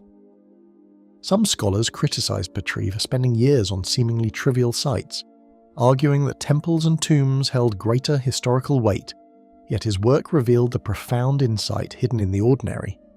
Contemporaries often dismissed his approach as tedious, questioning the importance of low walls, broken pottery, and small workshops. Petrie's insistence on precision, however, gradually persuaded the academic community that microarchaeology could yield insights rivaling those from monumental discoveries. Debates arose over interpretation, the significance of domestic artifacts, and the reliability of sequence dating, yet Petrie's thorough documentation ultimately validated his methods, forcing a reconsideration of what counted as historically significant evidence. Petrie's methods inspired generations of Egyptologists to seek out subtle, overlooked sites, showing that even the smallest artifacts could reconstruct the contours of lost worlds. His careful stratigraphy and detailed recording techniques became foundational to modern fieldwork. Students and colleagues learned to appreciate that a settlement's layout, pottery sequence, and refuse deposits could reveal population density, social hierarchy, and economic networks. By elevating the study of ordinary settlements, Petrie opened new avenues for understanding the full spectrum of human activity, demonstrating that the invisible and mundane held as much historical weight as monumental architecture. By the end of his career, Petrie had documented numerous settlements along the Nile, transforming invisible communities into vivid historical realities, each excavation a testament to meticulous patience and vision. Sites from Giza to the Fayum revealed layers of habitation, workshops, and funerary practices. His meticulous notes, drawings, and photographs allowed subsequent archaeologists to revisit sites with a detailed understanding of their original context. Petrie's approach revealed that the fabric of ancient Egypt was composed not only of pharaohs and temples, but also of ordinary people whose daily lives shaped the enduring civilization. These settlements, once forgotten, now inform a more complete narrative of Egypt's past. In spite of his groundbreaking work, countless questions endure about the lives of those who inhabited these settlements, the rituals they practiced, and why so many sites vanished without a trace. Environmental changes, Nile flooding, political upheaval, and shifting trade routes may have contributed to their disappearance, yet material evidence remains fragmentary. Inscriptions, tools, and pottery can only hint at belief systems, governance, and social organisation. Each excavation provides pieces of a puzzle never fully complete, leaving historians to speculate about connections, migrations, and lost practices. The absence of monumental architecture magnifies the challenge, making these settlements simultaneously ordinary and mysterious, tangible yet elusive. The faint imprints of walls, shards of pottery, and scattered hearths that Petrie meticulously catalogued hint at lives and societies that endured centuries ago, yet continue to defy full comprehension. Each fragment embodies decisions, habits, and adaptations that have long disappeared from memory. Through patient analysis, the rhythms of daily life emerge, forming an intricate web of human experience. Archaeology here becomes both revelation and enigma, revealing patterns while reminding the observer of the fragility of the human record. Petrie's work demonstrates that history is not solely written in stone and monuments, but also in subtle traces that survive only for those willing to see them. These fragile imprints whisper of civilizations that once thrived in silence, leaving behind clues that tease the imagination and resist final explanation. Aurel Stein and the cities beneath the Taklamakan Desert. Few believed that thriving cities had once existed beneath the endless sands of the Taklamakan Desert, and yet Aurel Stein embarked on an expedition to locate ruins that many thought were only whispered in Silk Road lore. The region had long been known for its treacherous terrain and isolated oases, but scattered manuscripts, travellers' tales, and ancient maps suggested that forgotten urban centres once punctuated the arid expanse. Stein approached these rumours not as idle fantasy, but as fragments of history waiting to be verified, convinced that beneath the shifting dunes lay the remains of civilizations whose existence scholars had long dismissed. Trained as a Hungarian-British archaeologist, cartographer, and linguist, Stein combined a rare scholarly breadth with an unyielding curiosity, convinced that fragments of vanished civilizations lay buried beneath dunes that had resisted discovery for centuries. Born in 1862, he had already travelled extensively across Central Asia, tracing trade routes and studying ancient inscriptions, yet the Taklamakan presented a challenge unlike any other.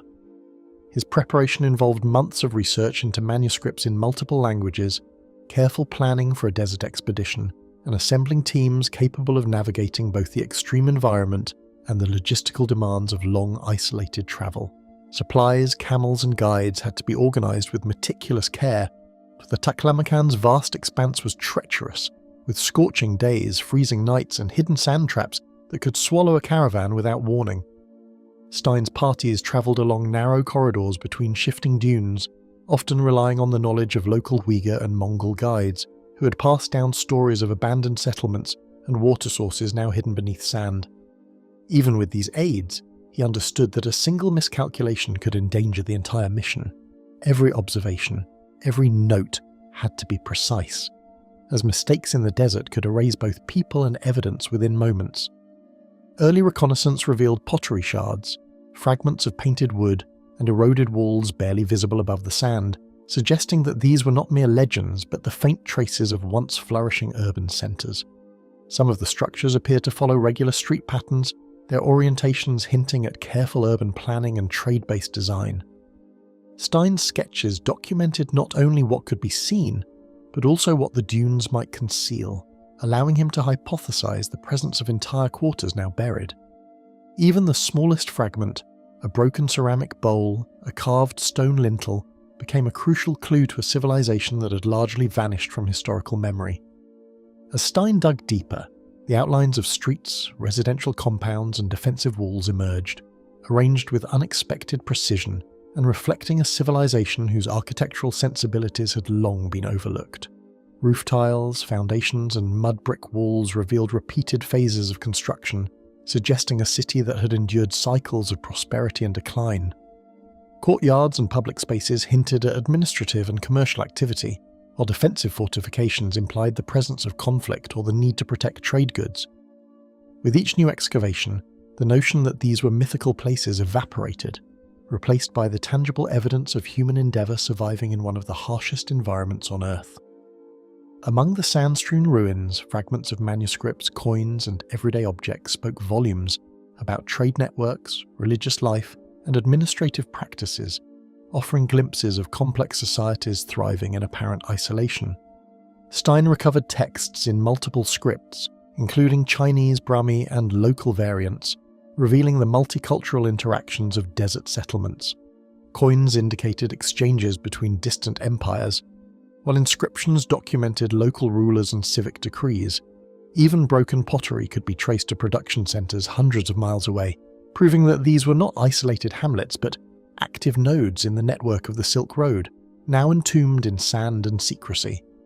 He applied rigorous mapping, measurement, and cataloguing, combining careful excavation with photography and sketches, each step ensuring that even the most fragile fragments could contribute to a coherent understanding of these lost cities. Stein meticulously recorded the spatial relationships between structures and artifacts, understanding that even small errors could distort interpretations of urban layout. He often returned to previously visited sites to confirm observations and refine his maps, treating the desert as a layered document in which every dune and buried wall offered new information. This methodical approach allowed him to reconstruct entire settlements without disturbing their contextual integrity. Negotiating with local communities who held both suspicion and awe of foreign archaeologists, Stein balanced diplomacy with persistence, knowing that their knowledge of hidden ruins could guide or mislead his explorations.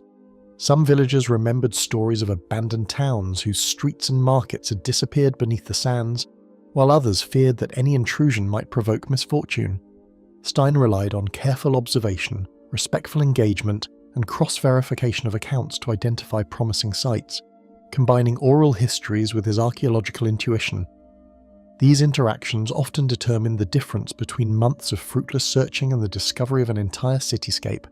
Sandstorms, extreme heat and mirages constantly tested the expedition, while the desert's mercurial topography concealed treacherous pits and dunes, making each step toward discovery both dangerous and uncertain. Equipment could be lost in sudden storms, water supplies depleted, and navigation confounded by the shifting sands.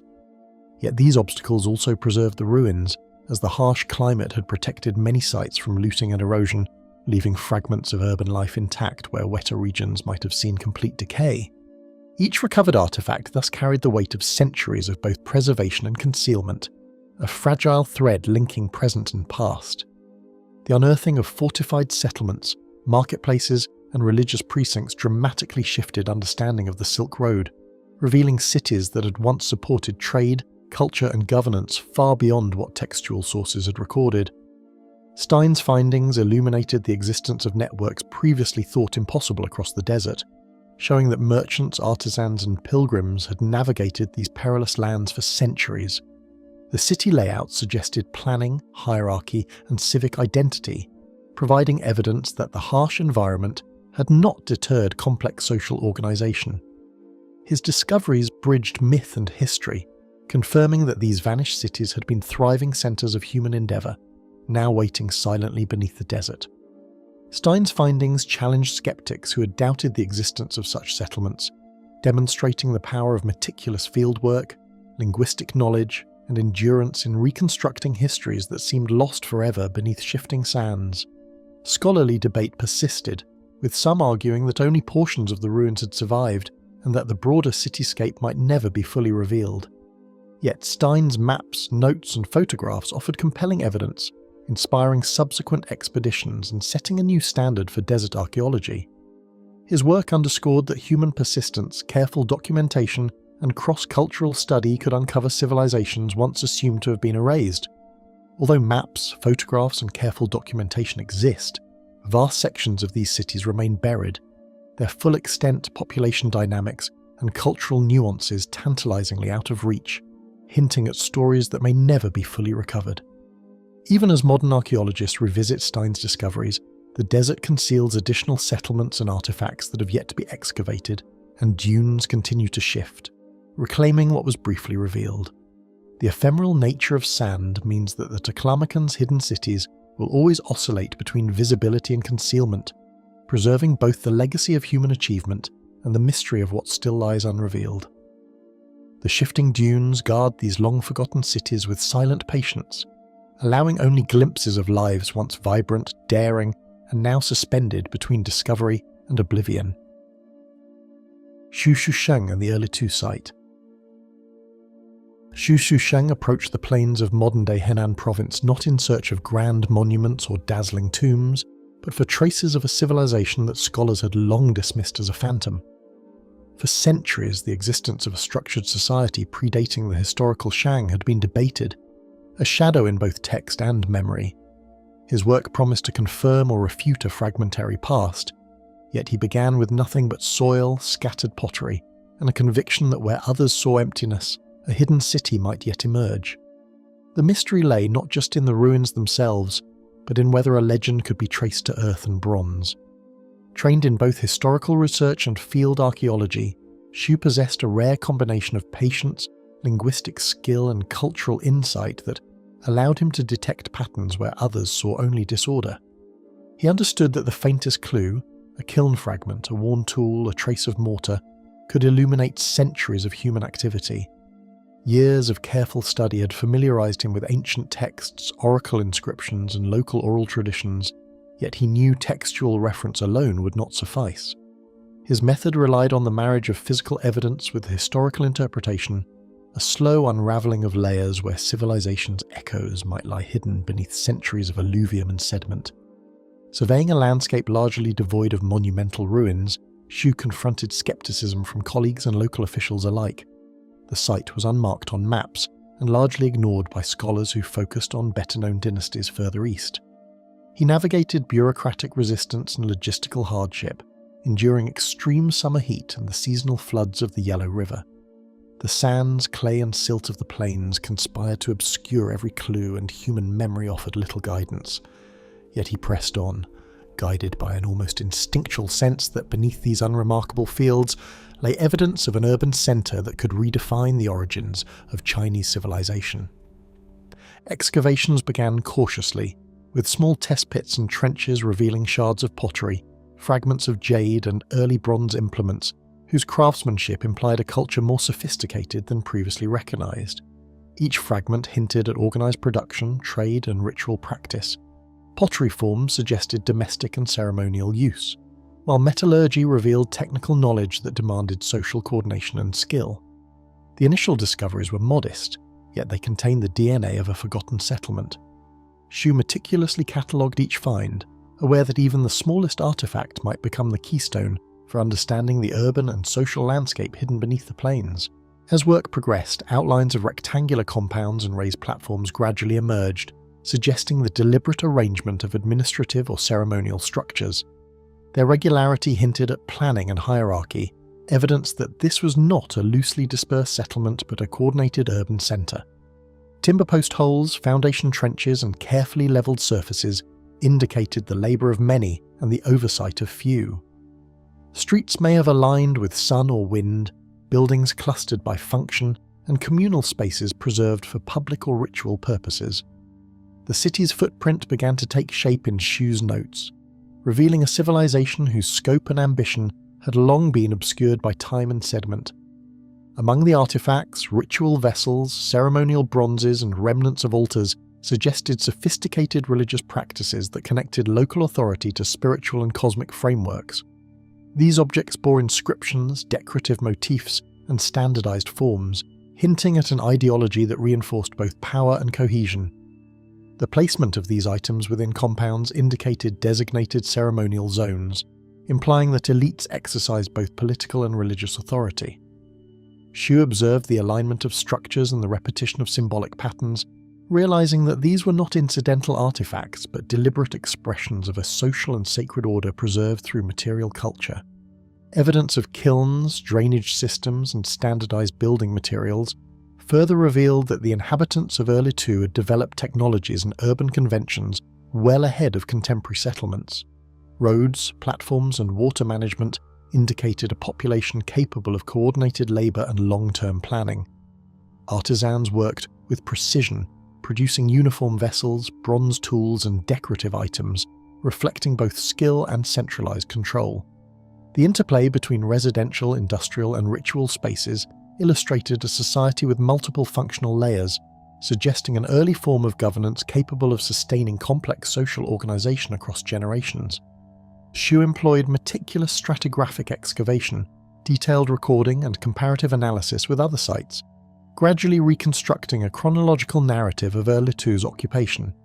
He documented every layer of soil, every artifact in situ, recognizing that context was as critical as the object itself. Comparisons with contemporary settlements allowed him to differentiate between domestic, elite, and ritual spaces, revealing patterns that extended across centuries. This methodical approach gradually transformed fragments of pottery and foundations into a cohesive vision of a city alive with labour, ceremony, and social hierarchy, whose significance challenged conventional historical timelines. The excavation uncovered foundations of palatial structures and large courtyards, clearly distinguished from ordinary dwellings by size, construction technique, and associated artifacts. These elite spaces suggested the emergence of governance and hierarchical control, reflecting administrative and ceremonial priorities. Xu noted the careful alignment of walls, the scale of construction, and evidence of repair or rebuilding, revealing continuity of occupation and social authority. Such discoveries indicated not only a city with planning and centralized control, but also the potential historical roots of dynastic administration, bridging archaeology with legends of early Chinese rulers long thought lost to time. Scholars debated the relationship between Erlitou and the legendary Xia dynasty, as Xu's findings suggested a political and ritual centre potentially corresponding to the earliest dynastic state described in ancient texts. Despite skepticism, the physical evidence of urban planning, metallurgy, and ritual practice lent credibility to the notion of a cohesive, historically significant settlement. Debates centred on chronology, cultural identity, and the degree to which textual records reflected historical realities. Yet Xu's work provided a foundation for further inquiry, demonstrating that cities existed long before what later dynasties left behind in monumental stone and recorded annals, and that the origins of Chinese civilization were far more complex than previously recognized. Questions lingered over the precise social structure, the role of ritual, and the full scope of daily life, as the fragmentary evidence permitted only partial reconstruction. Many aspects of governance, economy, and religious ideology remained tantalizingly out of reach. Pottery, bronze, and architectural traces hinted at interactions with neighboring regions, but the city's networks and hierarchies could only be inferred. Even the most careful excavation left gaps, forcing interpretations that balanced certainty with conjecture. The city revealed itself slowly, teasing the archaeologist with hints of power, craftsmanship, and ceremony, while leaving much to imagination and scholarly debate. Even decades after Xu's initial explorations, the Erlitou site continues to challenge archaeologists, offering glimpses of early urban planning, metallurgy, and social hierarchy, while concealing the full extent of its complexity. Excavations reveal streets, residential zones, and ritual precincts, yet questions remain about political organization, elite authority, and the influence of this early civilization on subsequent dynasties. Scholars continue to debate whether Erlitou should be considered the Xia dynasty or an independent precursor, and whether its discoveries can definitively anchor legend to history. Each season of excavation uncovers more pieces, yet a complete picture of its society remains just beyond reach, a puzzle of dust, brick, and bronze. Erlitou endures as a city half revealed, its streets, courtyards, and bronzes whispering secrets of a civilization whose full story has yet to emerge from the sands of time. Tatiana Proskuriakov and the Deciphered Maya Cities. Amid tangled vines and shifting shadows, stone monuments whispered of rulers long vanished, and it was Tatiana Proskuriakov who first traced the rhythm of their memory. In the Yucatan and the Petén region, many ruins had been mapped and photographed, yet the underlying narratives remained inscrutable. Scholars had long catalogued the stelae and temples as decorative artifacts, little more than ceremonial embellishments, but Proskuriakov suspected a story embedded in geometry, proportion, and text. She approached the sites with an artist's precision and an architect's eye, measuring angles, spacing, and line, convinced that these stones carried secrets waiting for patient decipherment. Her training in architectural drawing and meticulous observation gave her a rare ability to see patterns in ruins that had confounded generations of explorers. Born in 1909 in Russia and later emigrating to the United States, she combined a classical education in art with an intuitive understanding of three-dimensional space. Each glyph and carved relief was treated not simply as an object to copy, but as a puzzle to interpret. Fieldwork in Guatemala and Mexico demanded endurance, yet her notebooks, filled with sketches and careful notes, began to reveal structural consistencies that others had overlooked, hinting at history encoded rather than abstract decoration. Careful sketches revealed repeated glyphs on weathered stelae, each one suggesting a narrative thread stretching across centuries of Maya society. Certain symbols appeared at regular intervals, aligned with ceremonial plazas or monumental staircases, forming sequences that implied chronology. Proskuriakov noted that while the temples were architecturally imposing, the inscriptions were equally deliberate, often juxtaposed with bare reliefs of rulers performing ritual acts. By correlating these inscriptions with her measurements of spatial relationships, she began constructing timelines for specific sites, recognizing that the glyphs could reveal dynasties, battles, and alliances previously unknown to scholars outside the Maya regions. Where others noted decoration, she recognized historical statements, dates, dynasties, and victories encoded in a language written in stone. By comparing glyphs across multiple sites, patterns of succession and familial lineage began to emerge. Proskuriakov realized that the Maya had preserved memory through an intricate system of symbolic notation, a chronological record carved into the urban landscape. Her work illuminated the existence of rulers whose names and deeds had been invisible to modern history, and she slowly reconstructed the political structure of entire city-states, demonstrating that Maya civilization had not only mastered monumental architecture, but also sophisticated historiography.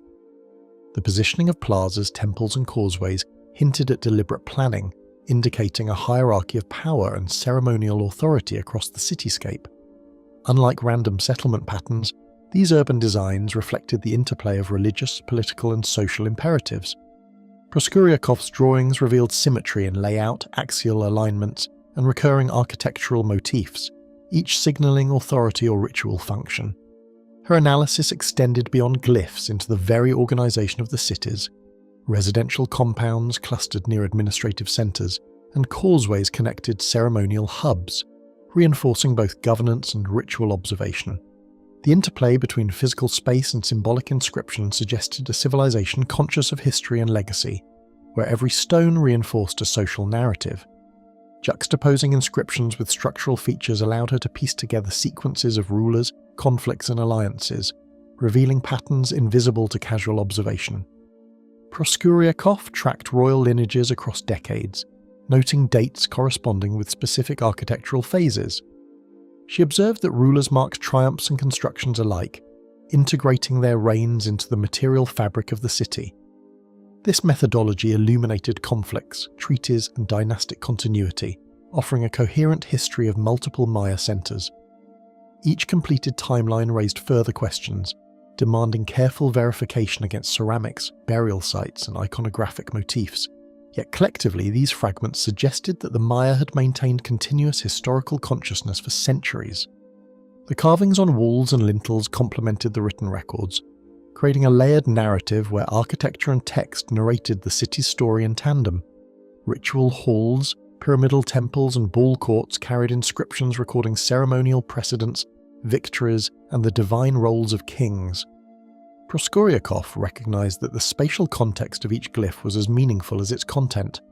A ruler's achievements could be emphasized by elevation, placement along sightlines, or adjacency to sacred spaces. By integrating these observations, she argued that Maya architecture functioned not only as infrastructure, but also as a narrative medium, one where public spaces encoded collective memory and authority across generations. Despite mounting evidence, peers questioned whether the Maya chronicled history at all, doubting that ceremonial sites contained records of political succession. Skepticism often hinged on the belief that Mesoamerican civilizations lacked the conceptual tools for written historiography. Proskuriakov responded with meticulous documentation, presenting carefully measured drawings and comparative analyses of inscriptions that demonstrated temporal sequences and genealogical connections. Her persistence gradually won recognition, though many of her interpretations remained contested.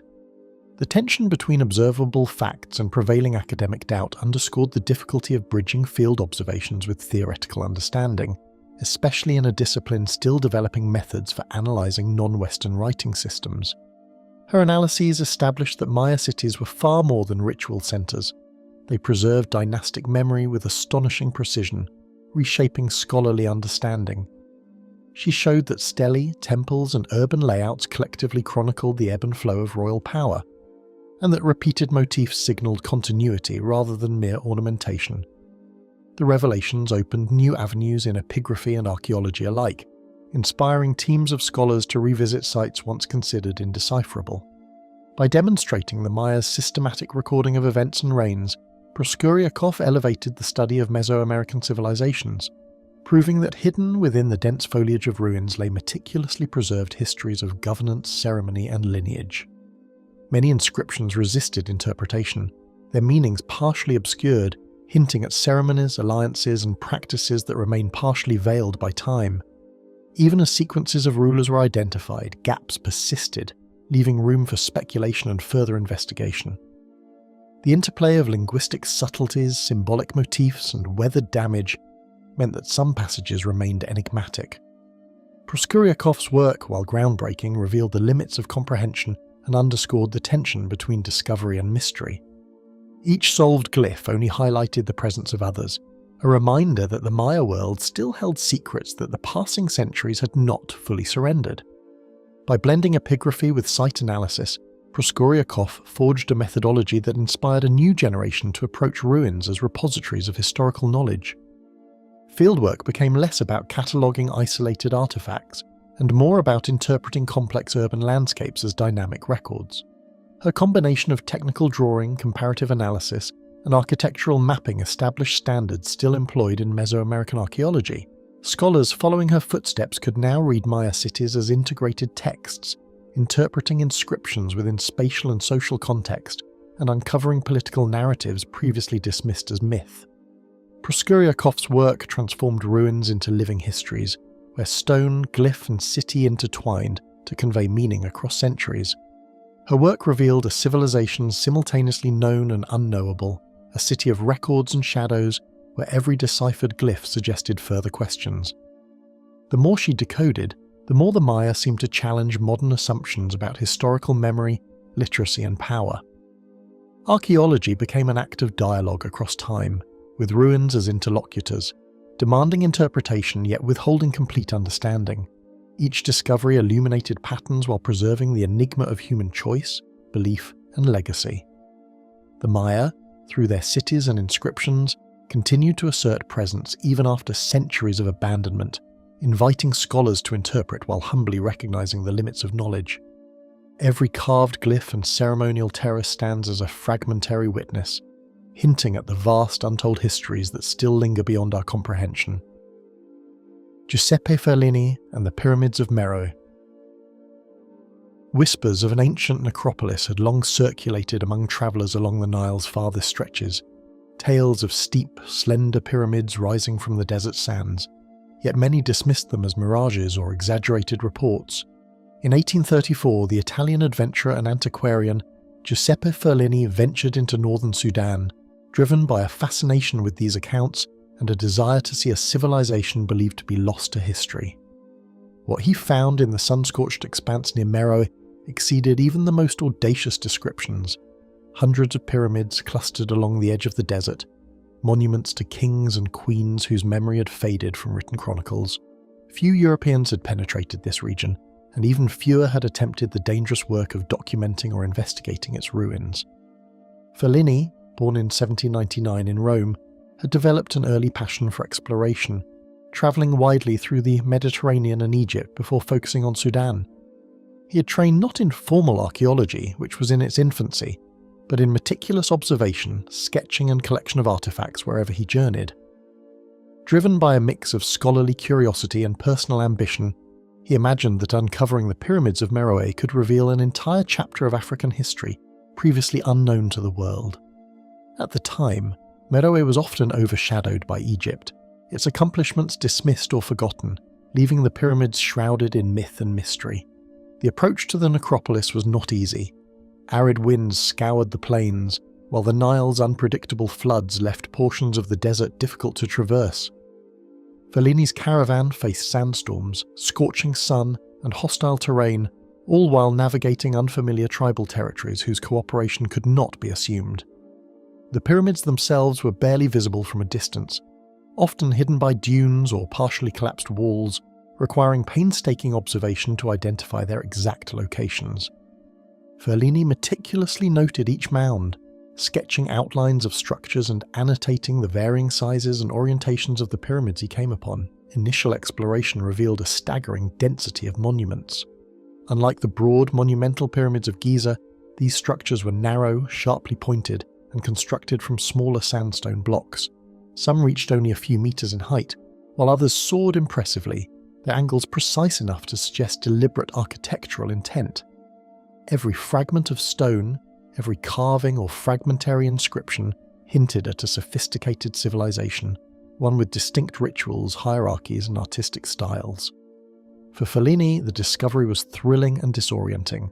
A culture that had vanished from history was suddenly present in three-dimensional form, speaking through the silent geometry of its funerary architecture. As Fellini moved deeper into the necropolis, he began to uncover tombs within pyramids that contained not only skeletal remains, but also artifacts of surprising intricacy. Jewellery fashioned from gold and silver, pottery painted with symbolic motifs, and remnants of ritual objects spoke of royalty and sacred practices. The placement of these objects suggested deliberate ceremonial design, each grave curated to accompany its occupant into the afterlife. Although the tombs were often plundered in antiquity, the surviving assemblages hinted at the wealth and authority of Meroe's rulers.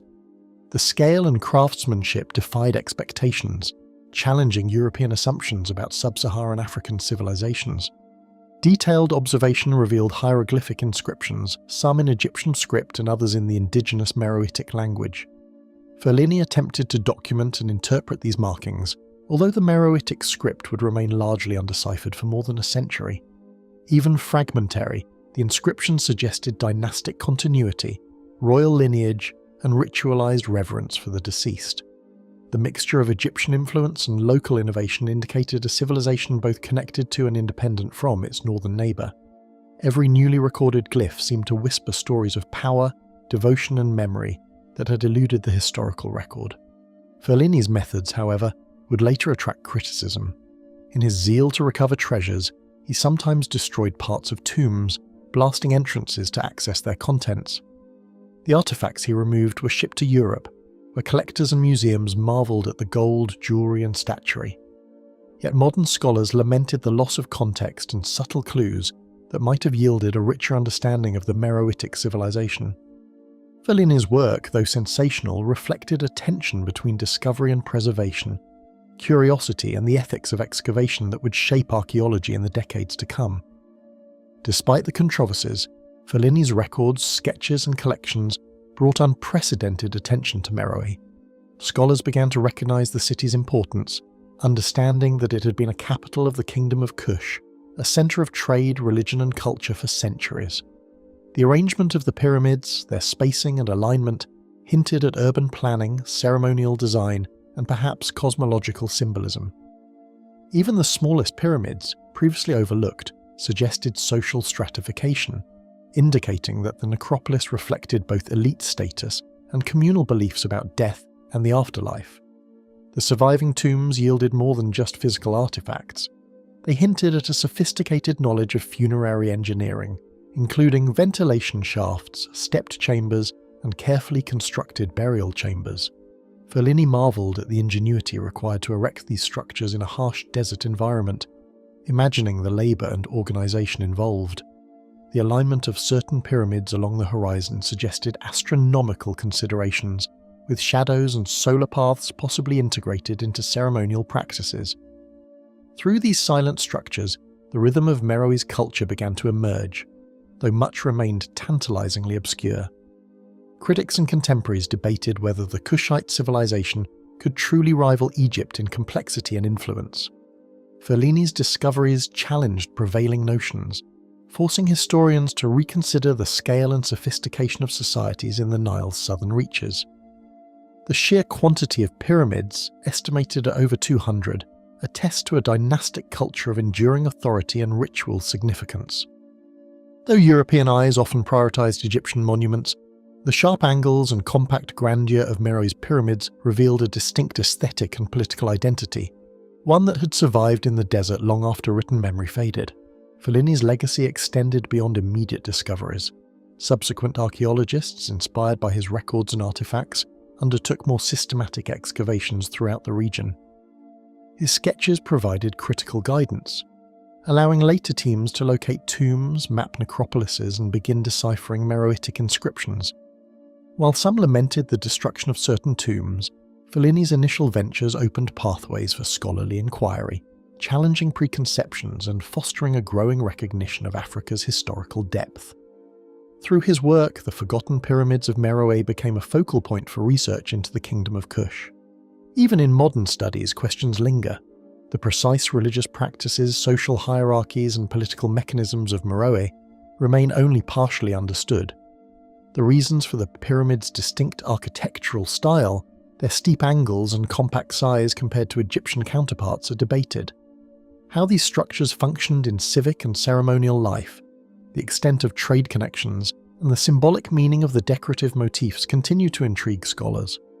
Ferlini's initial investigations provided a foundation, but the full story of the pyramids and the civilization they represent remains tantalizingly incomplete. The Meroe necropolis endures as both a testament to human ambition and a reminder of mysteries still veiled by time and sand. Its pyramids rise sharply against the horizon, whispering of kings and queens who once commanded vast wealth, yet whose voices are fragmented by centuries of desert winds. Each tomb and artifact speaks to ritual, devotion, and authority, but also to gaps in memory that even modern archaeology struggles to bridge. The desert, relentless in its erasure and preservation, frames these monuments in an eternal tension between visibility and obscurity. The sharp, sun-bleached pyramids continue to guard their secrets, daring the present to read the stories of rulers whose grandeur vanished, yet still echoes across the sands of Meroe. Ramon Mena and the rediscovery of Palenque's inscriptions. The dense, shadowed jungles of Chiapas, Mexico, had long guarded their secrets, whispering only hints of a city once vibrant with art, politics, and ritual. For decades, the ancient Maya site of Palenque was partially known, its grand structures slowly revealed by explorers and early archaeologists, yet much of its intricate glyphic history remained obscured. Ramon Mena, an archaeologist whose meticulous approach combined epigraphy with field excavation, confronted the prevailing assumption that the site's inscriptions were too eroded or hidden to be fully deciphered. He approached the site not merely as a ruin to be mapped, but as a narrative waiting to speak. Mena's work focused on the Temple of the Inscriptions, a pyramid whose name hinted at the treasure it might contain, yet whose walls had resisted clear interpretation. Initial expeditions had documented the temple's stairways, tomb chambers, and sculptural panels, but many glyphs were dismissed as illegible fragments.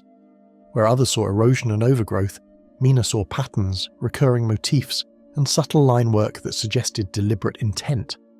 He began a painstaking survey, measuring, photographing, and tracing each surface in the humid, mosquito-laden environment, often returning repeatedly over months to confirm that apparent randomness concealed structured communication. The Maya glyphs of Palenque were far from mere decoration. They encoded dynastic histories, ritual cycles, and cosmic orders. Mena noted that previous researchers often approached the inscriptions with generalized interpretations, attempting to fit Palenque's records into broader Maya narratives without considering the local subtleties. By carefully cross-referencing glyph forms, iconography, and architectural context, Mena began to reconstruct the lives of rulers whose deeds had seemed lost to time. Each carved figure, each hieroglyph, carried meaning that bridged centuries, connecting the modern world to a civilization that had thrived and vanished under the jungle canopy. Central to Mena's rediscovery was his insight into the funerary complex beneath the pyramid. While early 20th century explorers had uncovered a sarcophagus thought to belong to Pakal the Great, much of the surrounding textual framework remained unread. Mina's analysis revealed that the inscriptions not only commemorated Pakal's reign, but also chronicled celestial events, calendrical cycles, and intricate genealogies. This evidence suggested that Palenque's architects had designed the pyramid as both a tomb and a narrative vessel, a deliberate combination of stone, ritual, and memory that had been obscured by centuries of neglect. The rediscovery was as much a matter of interpretation as of excavation. Mina employed photogrammetry and reflective lighting to enhance faint incisions, revealing glyphs invisible to the naked eye. By documenting minute variations in depth and line curvature, he reconstructed sequences that had been misread or ignored, demonstrating that Palenque's scribes possessed a sophisticated understanding of language and symbolism. Each corrected reading opened doors to historical events previously dismissed as legend, including political alliances, dynastic conflicts, and ceremonial rites that had shaped the region's history in profound ways. Mina's fieldwork also revealed the interplay between architecture and text. Stairways led not only to chambers, but to visual narratives carved along walls and lintels, guiding visitors through myth, history, and ritual in a spatially orchestrated sequence. The inscriptions were not isolated. They interacted with bas-reliefs and sculptural panels to produce layered meanings. Mina's careful notes on spatial relationships demonstrated that Palenque's builders intended viewers to perceive stories dynamically, to move through the city as if navigating a living manuscript. The implications suggested a civilization acutely aware of perception, memory, and the persistence of narrative across generations. Beyond the temple itself, Mina explored peripheral structures where inscriptions had long been overlooked. Small altars, roof combs, and subsidiary shrines yielded glyphs that illuminated daily governance, trade, and religious observance. By integrating these minor discoveries with the monumental texts of the main pyramid, Mina assembled a more comprehensive picture of Palenque's society, revealing a city whose complexity rivaled its architectural splendor. The rediscovery of these texts challenged prior assumptions that much of Maya history was irretrievably lost, showing instead a continuity of knowledge and intention that survived the jungle's slow reclamation. One of the most striking elements Mina uncovered was the city's nuanced depiction of time. Inscriptions documented the overlapping reigns of rulers alongside astronomical events, lunar cycles, and solar observations, suggesting that Palenque's elites measured existence in both civic and cosmic terms. Mina's meticulous charts and comparative analyses revealed that dates long considered symbolic or speculative were, in fact, precise observations integrated with ritual calendars. The inscriptions transformed Palenque from a static archaeological site into a living chronicle, where stone and glyph preserved an exacting record of temporal, political, and celestial order. Mina also demonstrated the significance of iconographic interplay, where animal motifs, human figures, and abstract glyphs interacted to convey layered meanings. Jaguars, serpents, and celestial beings appeared in concert with textual sequences, reinforcing hierarchies and cosmologies that were invisible without contextual analysis. By documenting these connections, Mina bridged the gap between epigraphy and art history, showing that Palenque's inscriptions functioned as multi-dimensional communication, blending visual and textual storytelling. The rediscovery reshaped both the study of the site and the broader understanding of Maya literacy and expressive sophistication. The implications of Mina's work extended beyond Palenque itself. His methodology influenced a generation of Maya archaeologists, emphasizing patience, observation, and cross-disciplinary interpretation over hurried excavation. Mina's rediscovery suggested that other sites labelled incomplete or illegible might, under scrutiny, yield similarly transformative insights. By demonstrating that glyphs dismissed as eroded fragments could be reconstructed into coherent historical narratives, he challenged assumptions about the limits of archaeological knowledge and the permanence of loss imposed by time and environment. In reconstructing Palenque's inscriptions, Mina also confronted the tension between preservation and revelation. Many glyphs were embedded in fragile stucco or limestone, requiring delicate handling to avoid further degradation. Each intervention demanded choices: how to illuminate, trace, or document without compromising the original work. Minna balanced the desire to uncover history with the responsibility to protect it, producing records and reproductions that preserved meaning even as he exposed it. His work exemplified the meticulous care necessary when confronting places that seemed almost mythical in their obscurity. By the conclusion of his field seasons, Ramon Minna had transformed Palenque from a partially explored ruin into a city whose inscriptions spoke with clarity for the first time in centuries. Dynasties once shrouded in mystery, ceremonial practices long assumed lost, and cosmological observations dismissed as legend were now legible. Minna's rediscovery did not merely add to Maya archaeology, it altered the narrative of what was possible when a determined scholar faced a place that many believed did not exist. A city whose voice had waited silently beneath the jungle canopy for someone to listen with precision and patience. Palenque's inscriptions, once hidden in shadow, now articulated their stories in ways that demanded attention, leaving the modern world to reckon with histories almost erased yet stubbornly present. Kathleen Kenyon and the Layers of Jericho. The ruins of Jericho, long swallowed by shifting sands and centuries of uncertainty, revealed themselves slowly to Kathleen Kenyon, who approached the site with a meticulous eye that questioned whether such a city could ever be said to exist at all. Unlike previous explorers who rushed through mounds, she understood that this was a city layered with time, each sedimentary stratum a testament to human endeavour, collapse and renewal. From the first day, her focus was not on grandeur or spectacle but on patient observation, on listening to what the earth might disclose if approached with care and precision. The desert sun fell harshly on the trenches, yet Kenyon remained absorbed, seeing in the heat and dust the quiet persistence of millennia.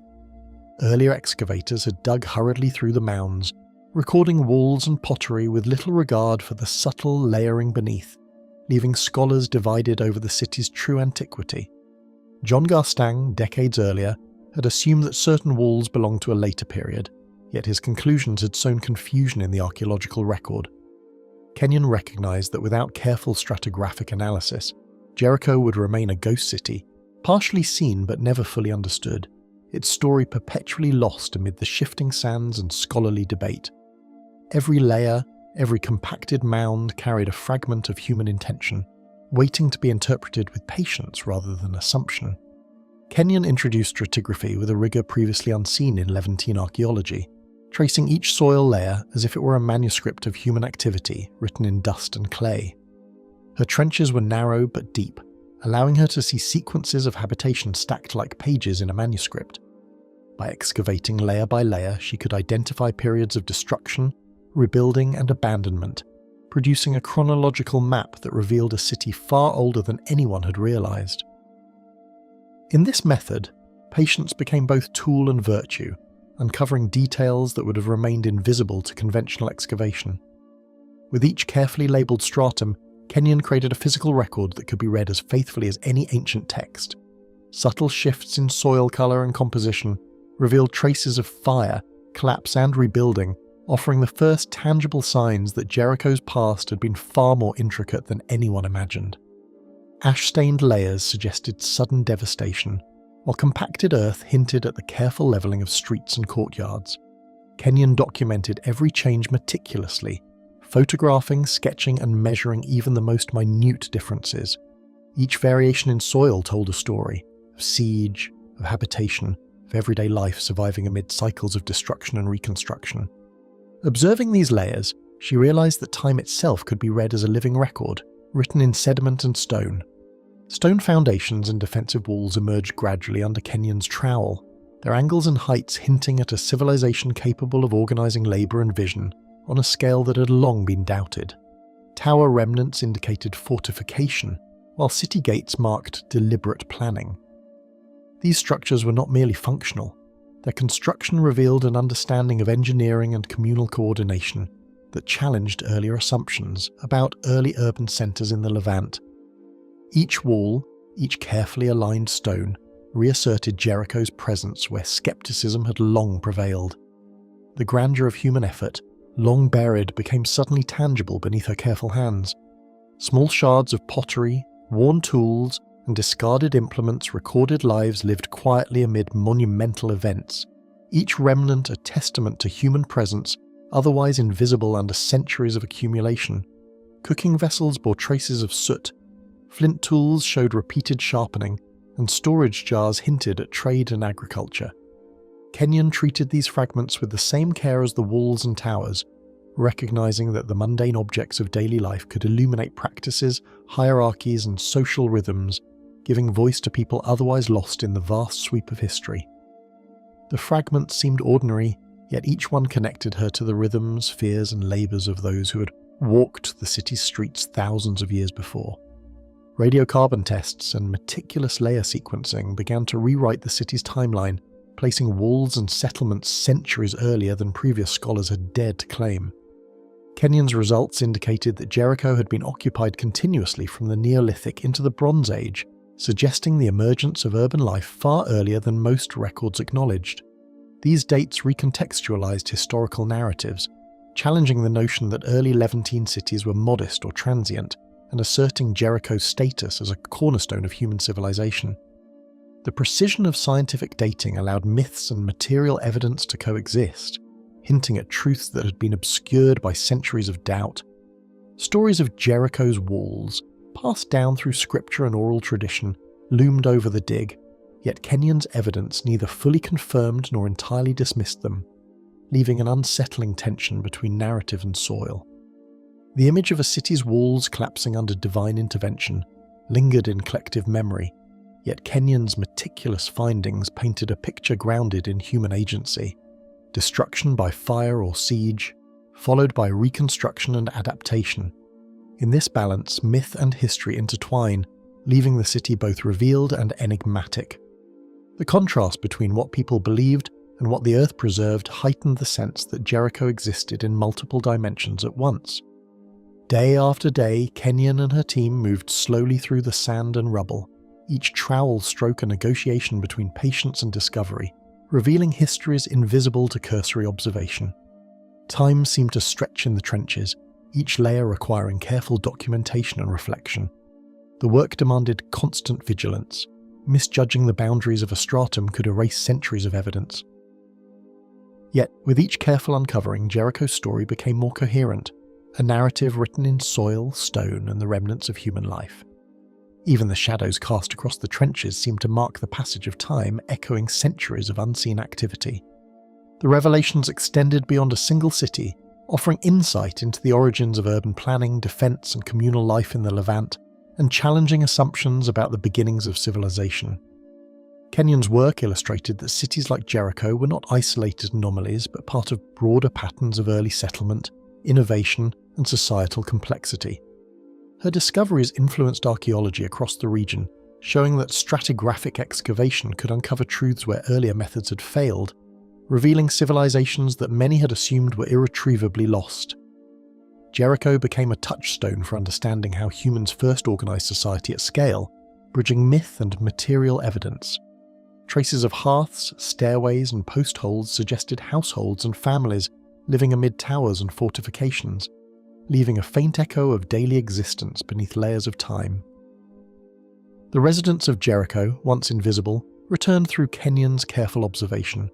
Children's footprints hardened in clay, tools worn smooth by use, and walls repaired repeatedly after successive conflagrations. These minute details humanized the city, bridging millennia to show the rhythms of life behind the monumental stones and enigmatic fortifications. In the quiet moments of excavation, Kenyon could almost sense the city's former inhabitants, their routines immortalized in the earth beneath her. Even with the excavation complete, Jericho retained an elusive presence, suspended between the material and the imagined, proving that human history can lie in plain sight, yet remain almost inaccessible. Each revealed layer hinted at other mysteries still hidden below, and every measurement and photograph served only as a partial map of the city's labyrinthine past. The city resisted final comprehension, leaving traces of the human story intertwined with centuries of silence, a place simultaneously discovered and unknowable. Its whispers endured, suggesting that even when uncovered, a city can remain more secret than seen.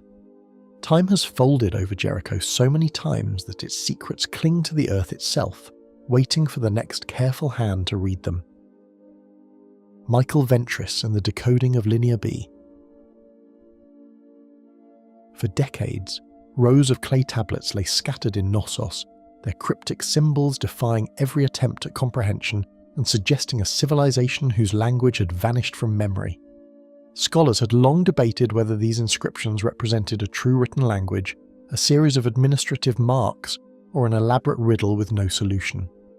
To most, the Mycenaean script was a closed door, a place thought lost in time, leaving the Bronze Age civilization silent in the historical record. Yet each tablet carried an invisible thread, a pattern waiting for the right mind to unravel it, hinting at stories of trade, ritual, and governance hidden in pressed clay. The uneven surfaces and occasional smudges on the tablets only heightened the impression that these were fragile, elusive voices reaching across millennia.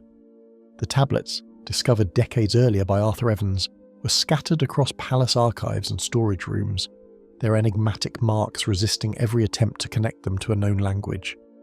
Researchers had catalogued and photographed them meticulously, yet centuries of study had produced only theories, guesses, and heated debates. The symbols seemed deliberate yet impenetrable, a script with no key, a city's voice sealed away as if deliberately obscured by time. Ventris approached them not as relics of mystery alone, but as a puzzle whose solution promised to resurrect a civilization thought unreachable. Each discovery, no matter how small, suggested that the language was systematic, hinting at rules just waiting to be found.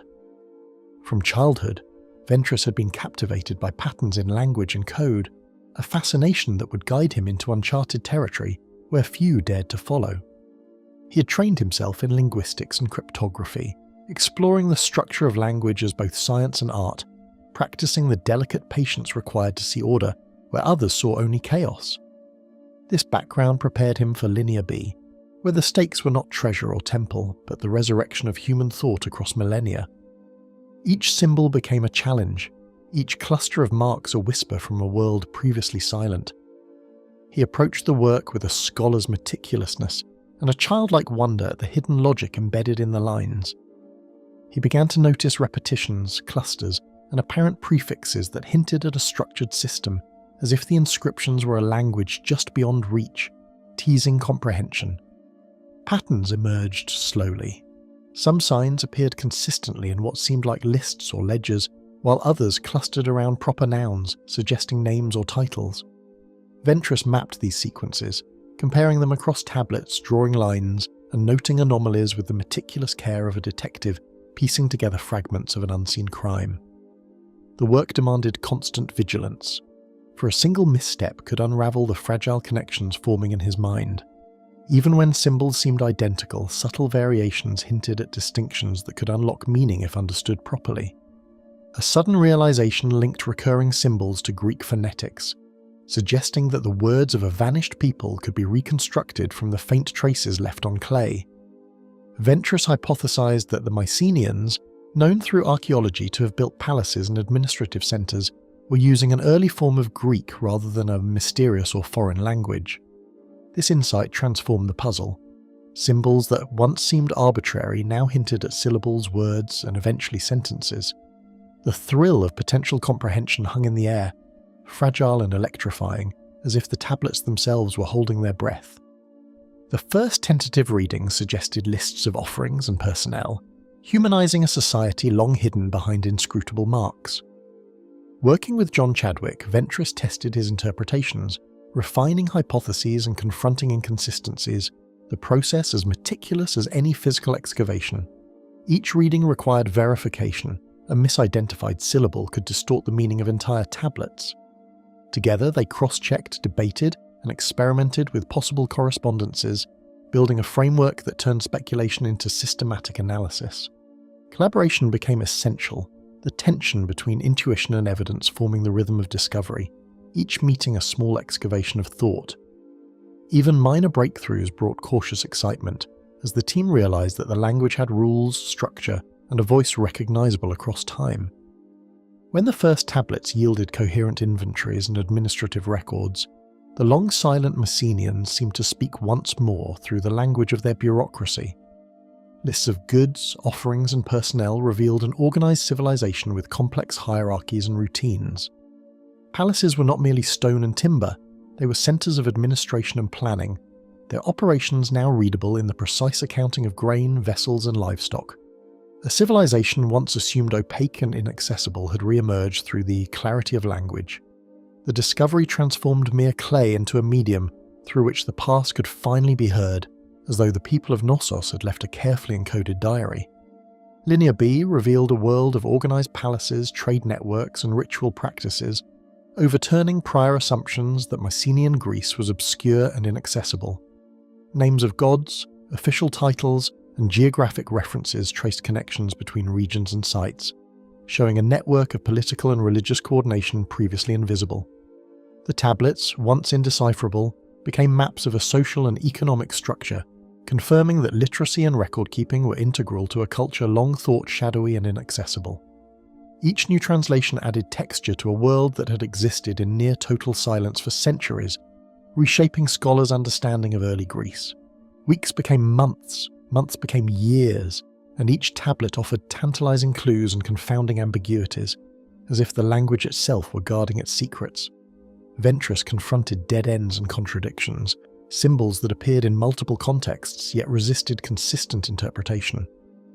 The work required patience, intuition, and relentless attention to detail, each breakthrough balanced by moments of frustration and uncertainty. It was a careful negotiation with time itself, resurrecting knowledge that had lain dormant for millennia. Even after long hours, he often returned to the tablets alone, tracing the lines with his eyes, searching for patterns just beyond the conscious mind. The decipherment recast Bronze Age history, proving that the Mycenaean world had been both sophisticated and literate, hidden beneath layers of misunderstanding and scholarly doubt. Archaeology and philology converged to reveal a civilization capable of managing palaces, armies and trade, contradicting previous notions of Mycenaean primitiveness. Linear B transformed assumptions about the Mediterranean's early urban societies, demonstrating that written records could survive in fragile clay, waiting for the right mind to give them voice again. The revelation inspired new research across the Aegean, encouraging scholars to re-examine sites long assumed silent. Ventris's dedication, combining intuition and discipline, bridged a temporal gap of millennia, allowing modern observers to hear a civilization's voice previously thought lost. His methods, combining cryptographic logic with linguistic knowledge, were unprecedented in classical studies. The human element of his persistence underscored a central truth. Even when material evidence survives, it requires imagination, rigor, and patience to unlock the past. Through his work, a civilization once thought to exist only in myth regained form, structure, and language, as though the past had reached across centuries to meet the present. Even after the breakthrough, many Linear B tablets remained unread or ambiguous, hinting that the civilization's complexities were still only partially understood, preserving a sense of enigma. Names, inventories, and religious rituals appeared fully coherent, yet subtleties of grammar, dialect, and context left gaps in understanding. The Mycenaean voice returned, but it remained fragmented, a whisper that both revealed and concealed, teasing scholars with knowledge that was tantalizingly close yet never complete.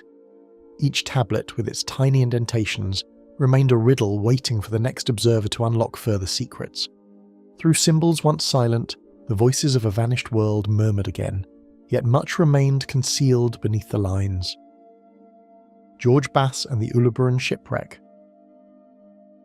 Off the sun-bleached coast of Turkey, a Bronze Age vessel lay hidden under centuries of sediment and current, its existence known only to a few sponge divers before George Bass arrived to reveal its secrets.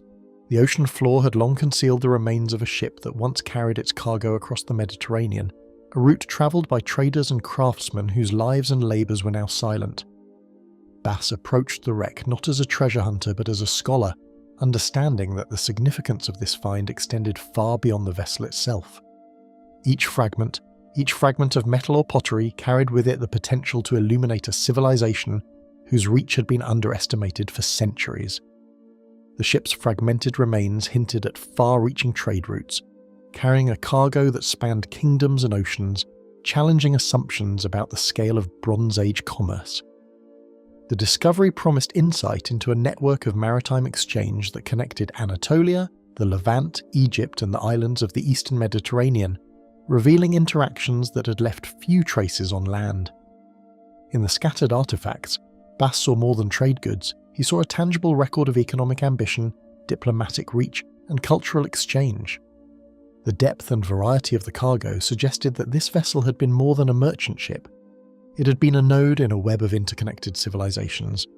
Bass approached the wreck with meticulous planning, pioneering deep-sea archaeological techniques that treated each artifact as both fragile treasure and critical historical evidence. The ocean offered no margin for error. Currents could shift sediment, corrosion could destroy surfaces, and a single misstep could send centuries of history tumbling into oblivion. With careful coordination, divers recorded each object's location and orientation before recovery, documenting the wreck as systematically as a terrestrial excavation. Bass's methods set a new standard in maritime archaeology, proving that the underwater world could yield insights as rich as those found in cities or temples. Through turbulent waters and shifting currents, he and his team mapped scattered timbers and ingots, the outlines of the ship's hull gradually emerging from the murky depths. Layers of sand and debris obscured the vessel's structure, and Bass relied on careful measurement, sonar scans, and visual observation to reconstruct the ship's shape. The work required patience and resilience. Every dive presented new hazards, from unpredictable tides to fragile remains that could crumble under the slightest touch. Slowly, the vessel began to take form in the minds of the archaeologists, a skeleton emerging from the dark water like a ghost of a voyage long forgotten. Early excavations brought to light copper and tin ingots, pottery fragments, and luxury goods whose presence suggested a sophisticated network of trade linking distant civilizations. Amphorae marked with foreign seals, raw materials for metalworking, and objects of prestige pointed to an economy far more complex than previously imagined. Each recovered item was carefully catalogued, revealing patterns of distribution and specialization that suggested organized trade and specialized production centers across the Mediterranean. These were not random finds, but evidence of deliberate networks of commerce and influence, each piece a silent testimony to human ingenuity and ambition. The composition and origin of the cargo revealed a web of connections, from Anatolia to the Levant and beyond, hinting at exchanges that had been invisible in the historical record until now. Exotic materials such as ivory from Africa, resin from the Levant, and gold from distant mines traced the ship's journey across vast distances. Bass realized that the vessel was more than a single cargo. It was a microcosm of Bronze Age globalization, a floating archive of interactions previously thought improbable or impossible. The ship's contents forced historians to reconsider assumptions about the limits of ancient trade and the sophistication of maritime navigation. Saltwater, shifting sand, and marine organisms threatened to erase centuries of human activity in hours, demanding extraordinary care and innovative preservation methods from Bass and his team. Bronze artifacts were carefully treated to prevent oxidation, ceramics were stabilized, and fragile organic remains were extracted with painstaking precision. The team employed techniques borrowed from chemistry, conservation, and engineering to ensure that the fragile cargo survived long enough to reveal its story. Each recovered object represented not only the past, but also a triumph of human perseverance over the destructive forces of nature. Among the expected ingots and amphorae, the team uncovered items both rare and exotic: ivory, gold jewellery, and ostrich eggshells that hinted at journeys far beyond the Mediterranean. These finds were reminders of the global reach of Bronze Age exchange and the ambitions of the traders who had commissioned the voyage. Luxury items, often used for status or ritual, suggested connections to elite patrons who valued both practical goods and symbols of prestige. Each discovery heightened the sense of wonder, revealing a civilization whose material culture reflected both utility and aspiration, visible only because Bass had dared to dive into its hidden context. Each recovered artifact was precisely plotted, revealing the vessel's layout and offering insight into the crew's daily lives, storage strategies, and the perils of long-distance navigation. The careful arrangement of cargo suggested planning, with heavy items stowed low and delicate goods protected in layers of packing. Even the remains of the ship's timbers offered clues. Evidence of repairs, reinforcements, and construction methods provided insight into the engineering skills of the time. Through this careful reconstruction, Bass and his team transformed scattered debris into a coherent narrative of a single, extraordinary voyage. The Uluburan shipwreck transformed understanding of Bronze Age seafaring, proving that maritime trade was far more organised and far-reaching than previously believed. It revealed that merchants and rulers had established networks spanning hundreds of miles, transporting goods, ideas and culture across the Mediterranean. Bass's findings forced a re-evaluation of the technological and organisational capabilities of ancient societies, demonstrating that their ambitions were matched by their skill and ingenuity. In uncovering the wreck, he revealed not just a lost vessel but an entire chapter of history that had been submerged for millennia. Bass's personal courage and patience under hazardous underwater conditions exemplify the dedication required to coax centuries of history from the depths of the sea. Diving in cold, murky waters with fragile timbers and heavy ingots was perilous, yet he persisted, driven by a belief that the wreck held unparalleled insight into the past. His meticulous approach, combining observational skill, technical expertise, and intuition, allowed him to navigate both the physical dangers of the sea and the intellectual challenges of interpreting its hidden cargo. Although the excavation was thorough, portions of the vessel remain obscured by sand and current, leaving questions about the voyage, its crew, and its final journey unanswered. Some timbers, lost to time and decay, may never be recovered, and other artifacts remain buried, waiting for shifts in the seabed or the next generation of underwater archaeologists to reveal them. The wreck's full story is only partially known, its fragments offering tantalizing glimpses of a lost maritime world. The ocean still holds fragments of its story, whispering of voyages that may never be fully understood. Sergio Gómez Chávez and the tunnel beneath Teotihuacan.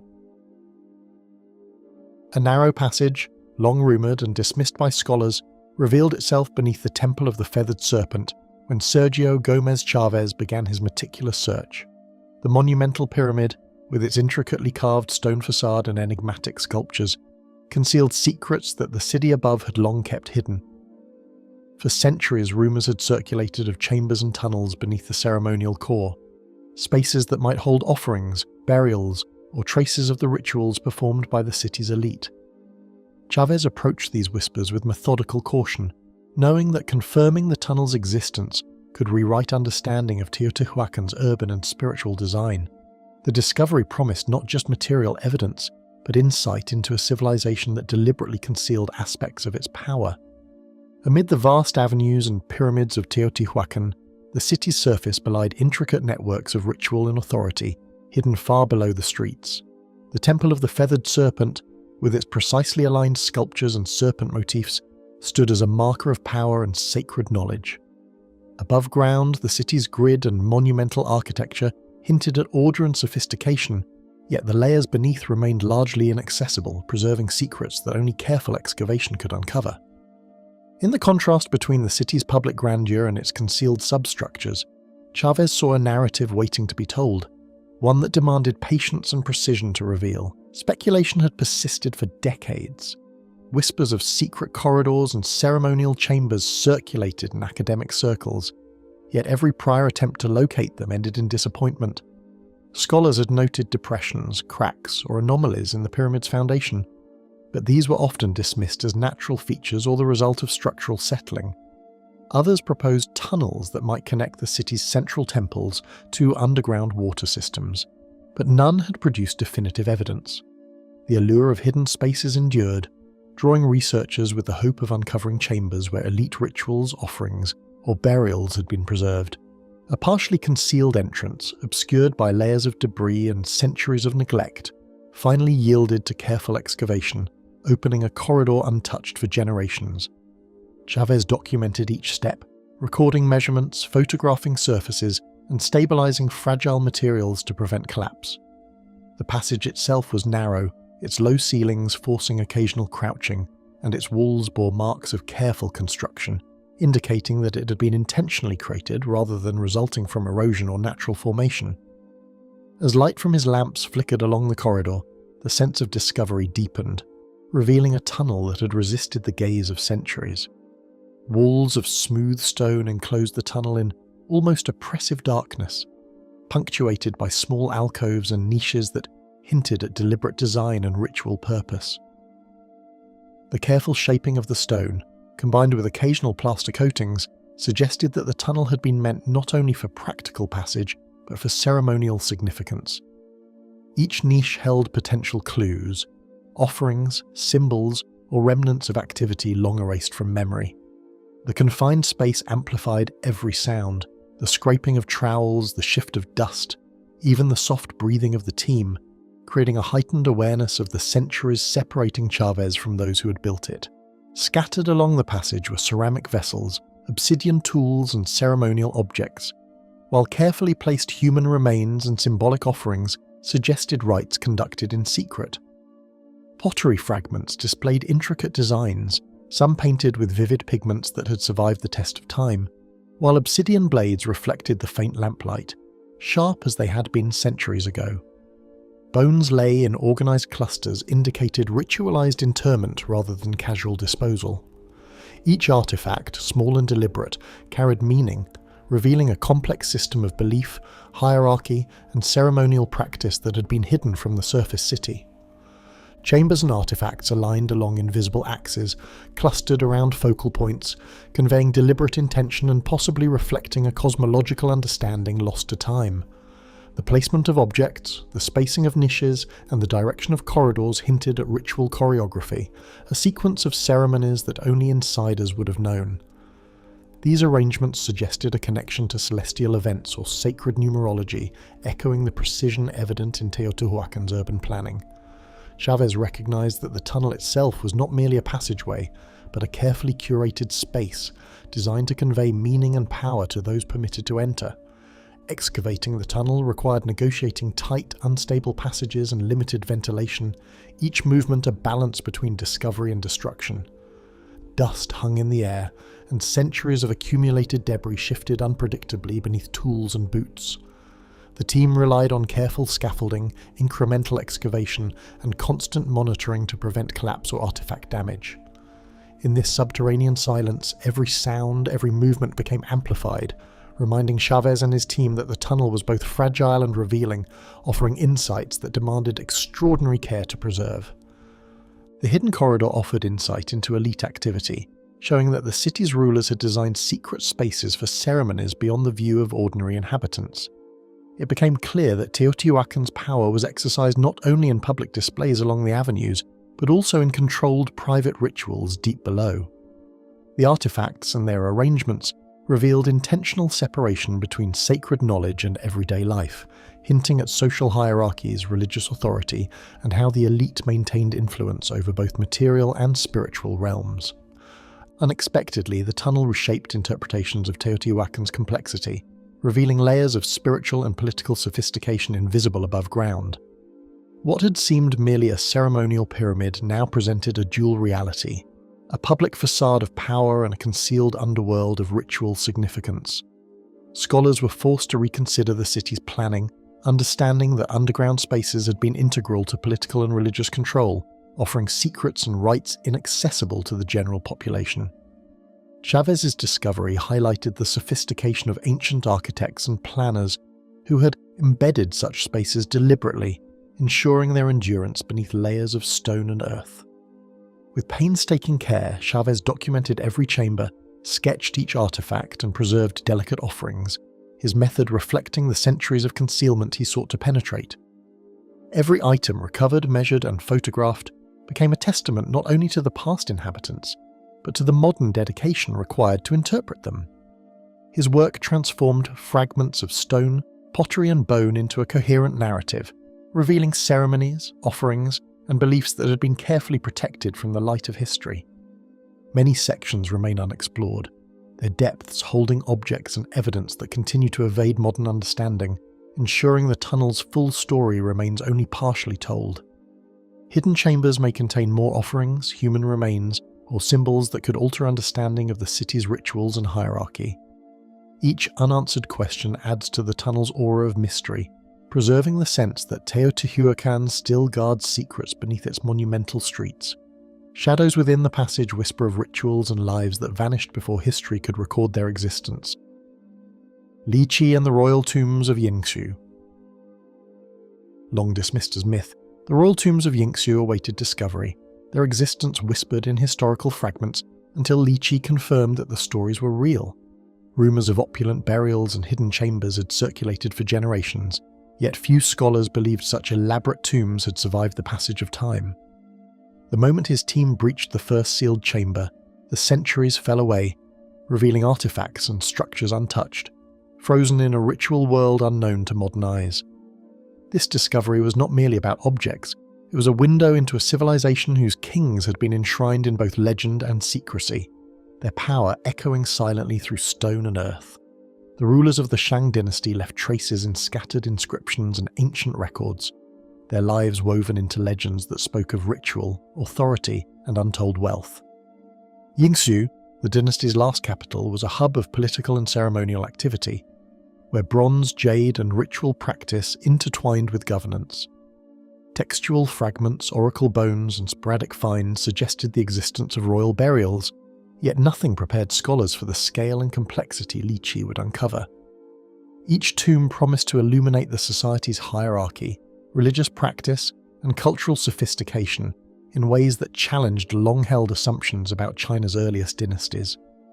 For decades, explorers and scholars had speculated about tombs containing treasures and remains, but skepticism dominated the field, leaving much of Yinxu shrouded in doubt. Previous excavations had yielded partial artifacts or disturbed layers, and many assumed that centuries of environmental decay would have destroyed fragile structures. Academic debates lingered. Some dismissed stories of intact royal tombs as fanciful, while others searched for faint signs beneath the city's plains. Li approached these uncertainties with methodical precision, determined to test legend against reality. When the first sealed chamber yielded to careful excavation, Li's team found gleaming bronze vessels, polished jade, and objects that had lain untouched for centuries. The dim lamplight reflected across ritual implements, each placed deliberately within the space, offering a glimpse into the ceremonial life of a society long vanished. Small alcoves contained intricately carved jades and ceremonial pottery, while larger halls suggested spaces reserved for elite rites and offerings. The discovery was breathtaking, a tangible confirmation that the stories of Yinxu's royal tombs were far from myth. Timber beams and meticulously aligned chambers revealed that the tombs were not simple pits, but complex spaces designed with deliberate ritual and structural precision. The construction reflected sophisticated knowledge of architecture and cosmology, with chambers oriented to align with cardinal points and ceremonial pathways. Each timber, carefully joined and preserved, carried the weight of centuries, revealing the skill and intention of the builders. The tombs themselves became artifacts, their structure as revealing as the objects they contained, providing insight into both ritual practice and technological accomplishment. Bronze, jade, and pottery lay in ordered arrangements, each vessel and ornament silently conveying the ceremonial importance of the occupants and the hierarchy they represented. Elaborate ritual vessels, finely inscribed and polished, hinted at rites performed for the deceased ruler, while jade ornaments reflected both status and religious symbolism. Pottery contained traces of offerings, suggesting ongoing communication with ancestors through ritual practice. Every object was a message across time, a deliberate record of belief, hierarchy and authority preserved in careful, deliberate placement. Skeletal remains, often accompanied by sacrificed attendants, hinted at practices designed to honour rulers while affirming social stratification, even in death. Remains were arranged with ritual precision, demonstrating a belief in service beyond life and the sanctity of royal authority. Some burials contained multiple individuals, indicating complex sacrificial practices, while others were accompanied by inscribed objects or personal effects, offering further evidence of the society's structured approach to death, power, and remembrance. Etched oracle bones preserved records of divination and governance, offering rare glimpses into the decisions, fears, and rituals of Shang rulers.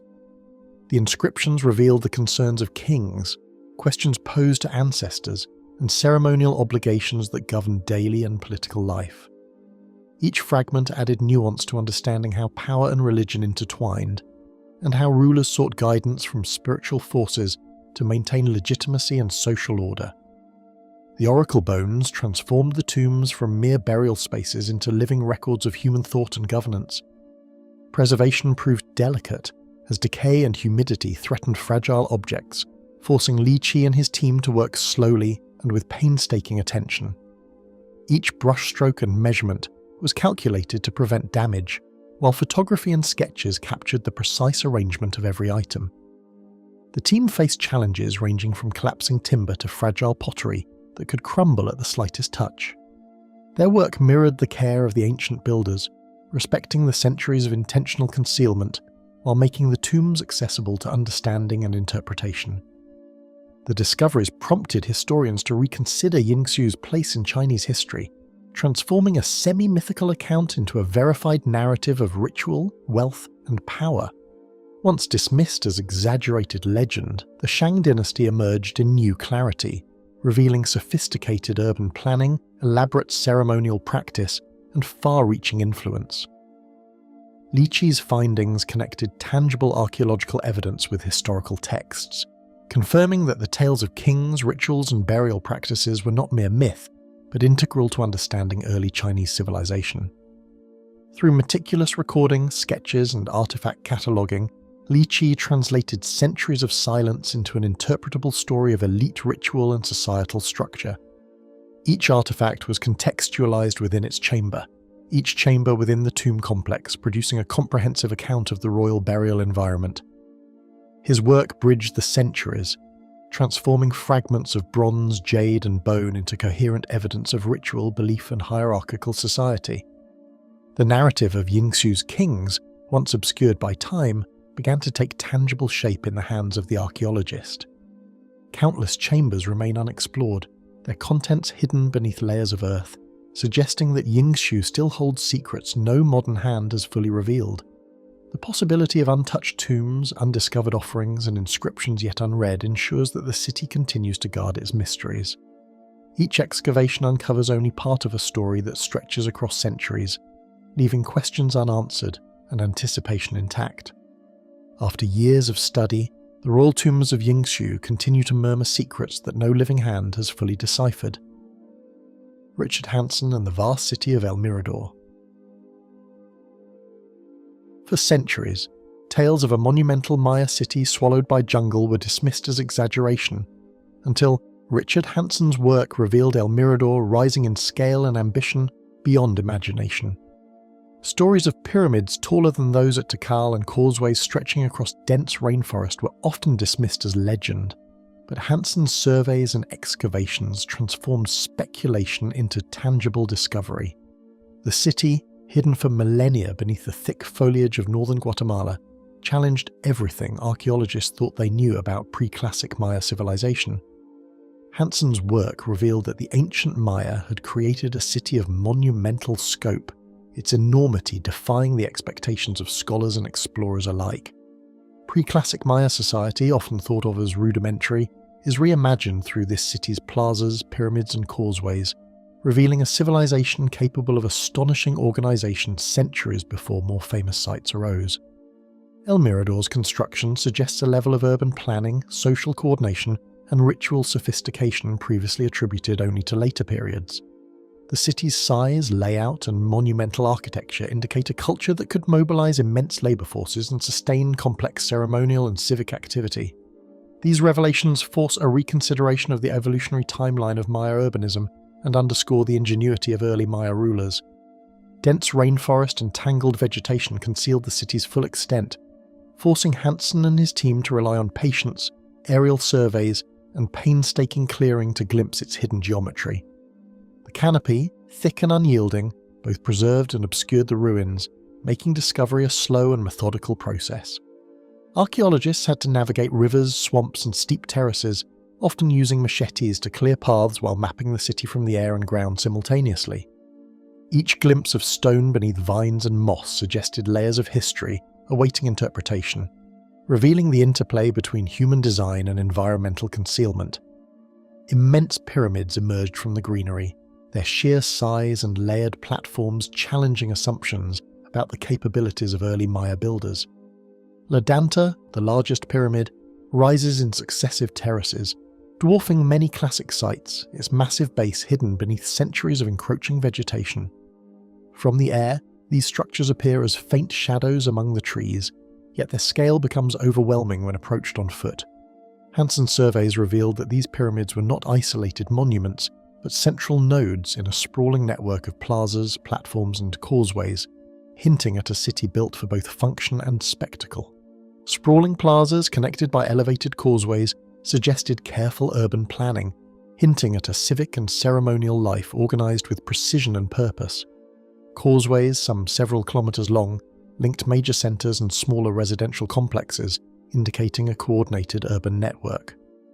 The plazas, often framed by pyramids or platforms, likely served as stages for political gatherings, religious ceremonies, and public display.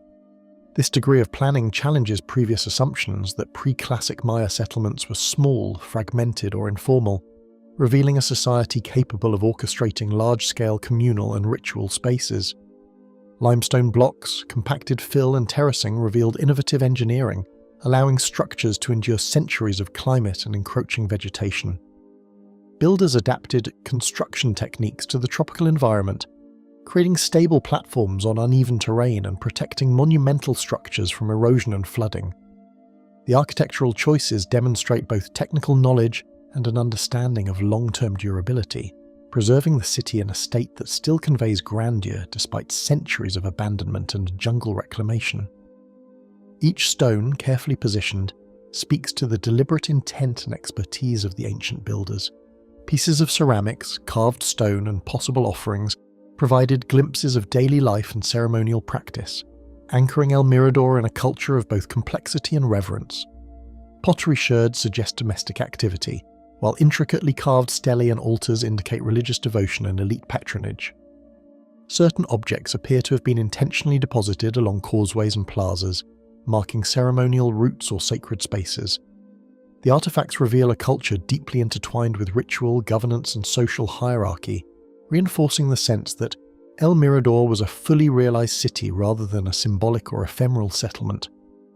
The city's planners had adapted to rivers, hills, and dense jungle, shaping agriculture, water management, and pathways to sustain a population in apparent harmony with nature.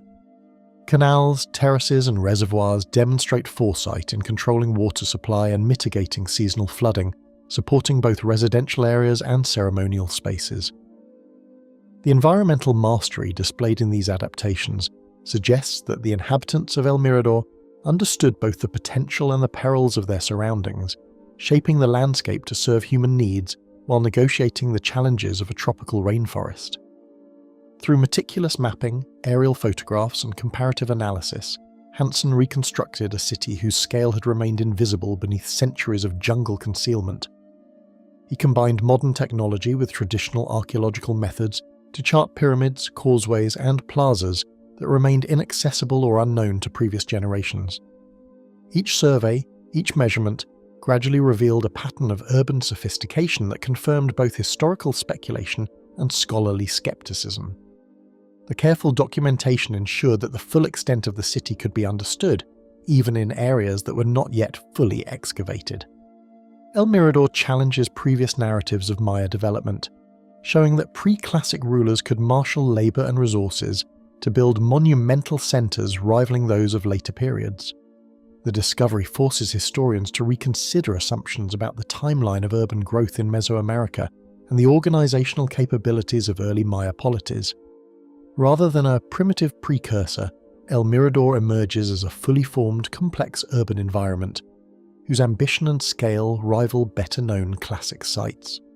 The city illustrates the potential for forgotten civilizations to reshape our understanding of history when rediscovered. With numerous mounds and terraces yet to be excavated, suggesting that even today the rainforest preserves aspects of El Mirador that no modern eyes have yet fully recorded. Hidden chambers, unexamined causeways, and undiscovered plazas hint at knowledge still obscured by time and vegetation. Each expedition uncovers only fragments of a civilization that flourished in secrecy, leaving scholars with both answers and tantalizing questions about daily life, ritual practices, and political organization.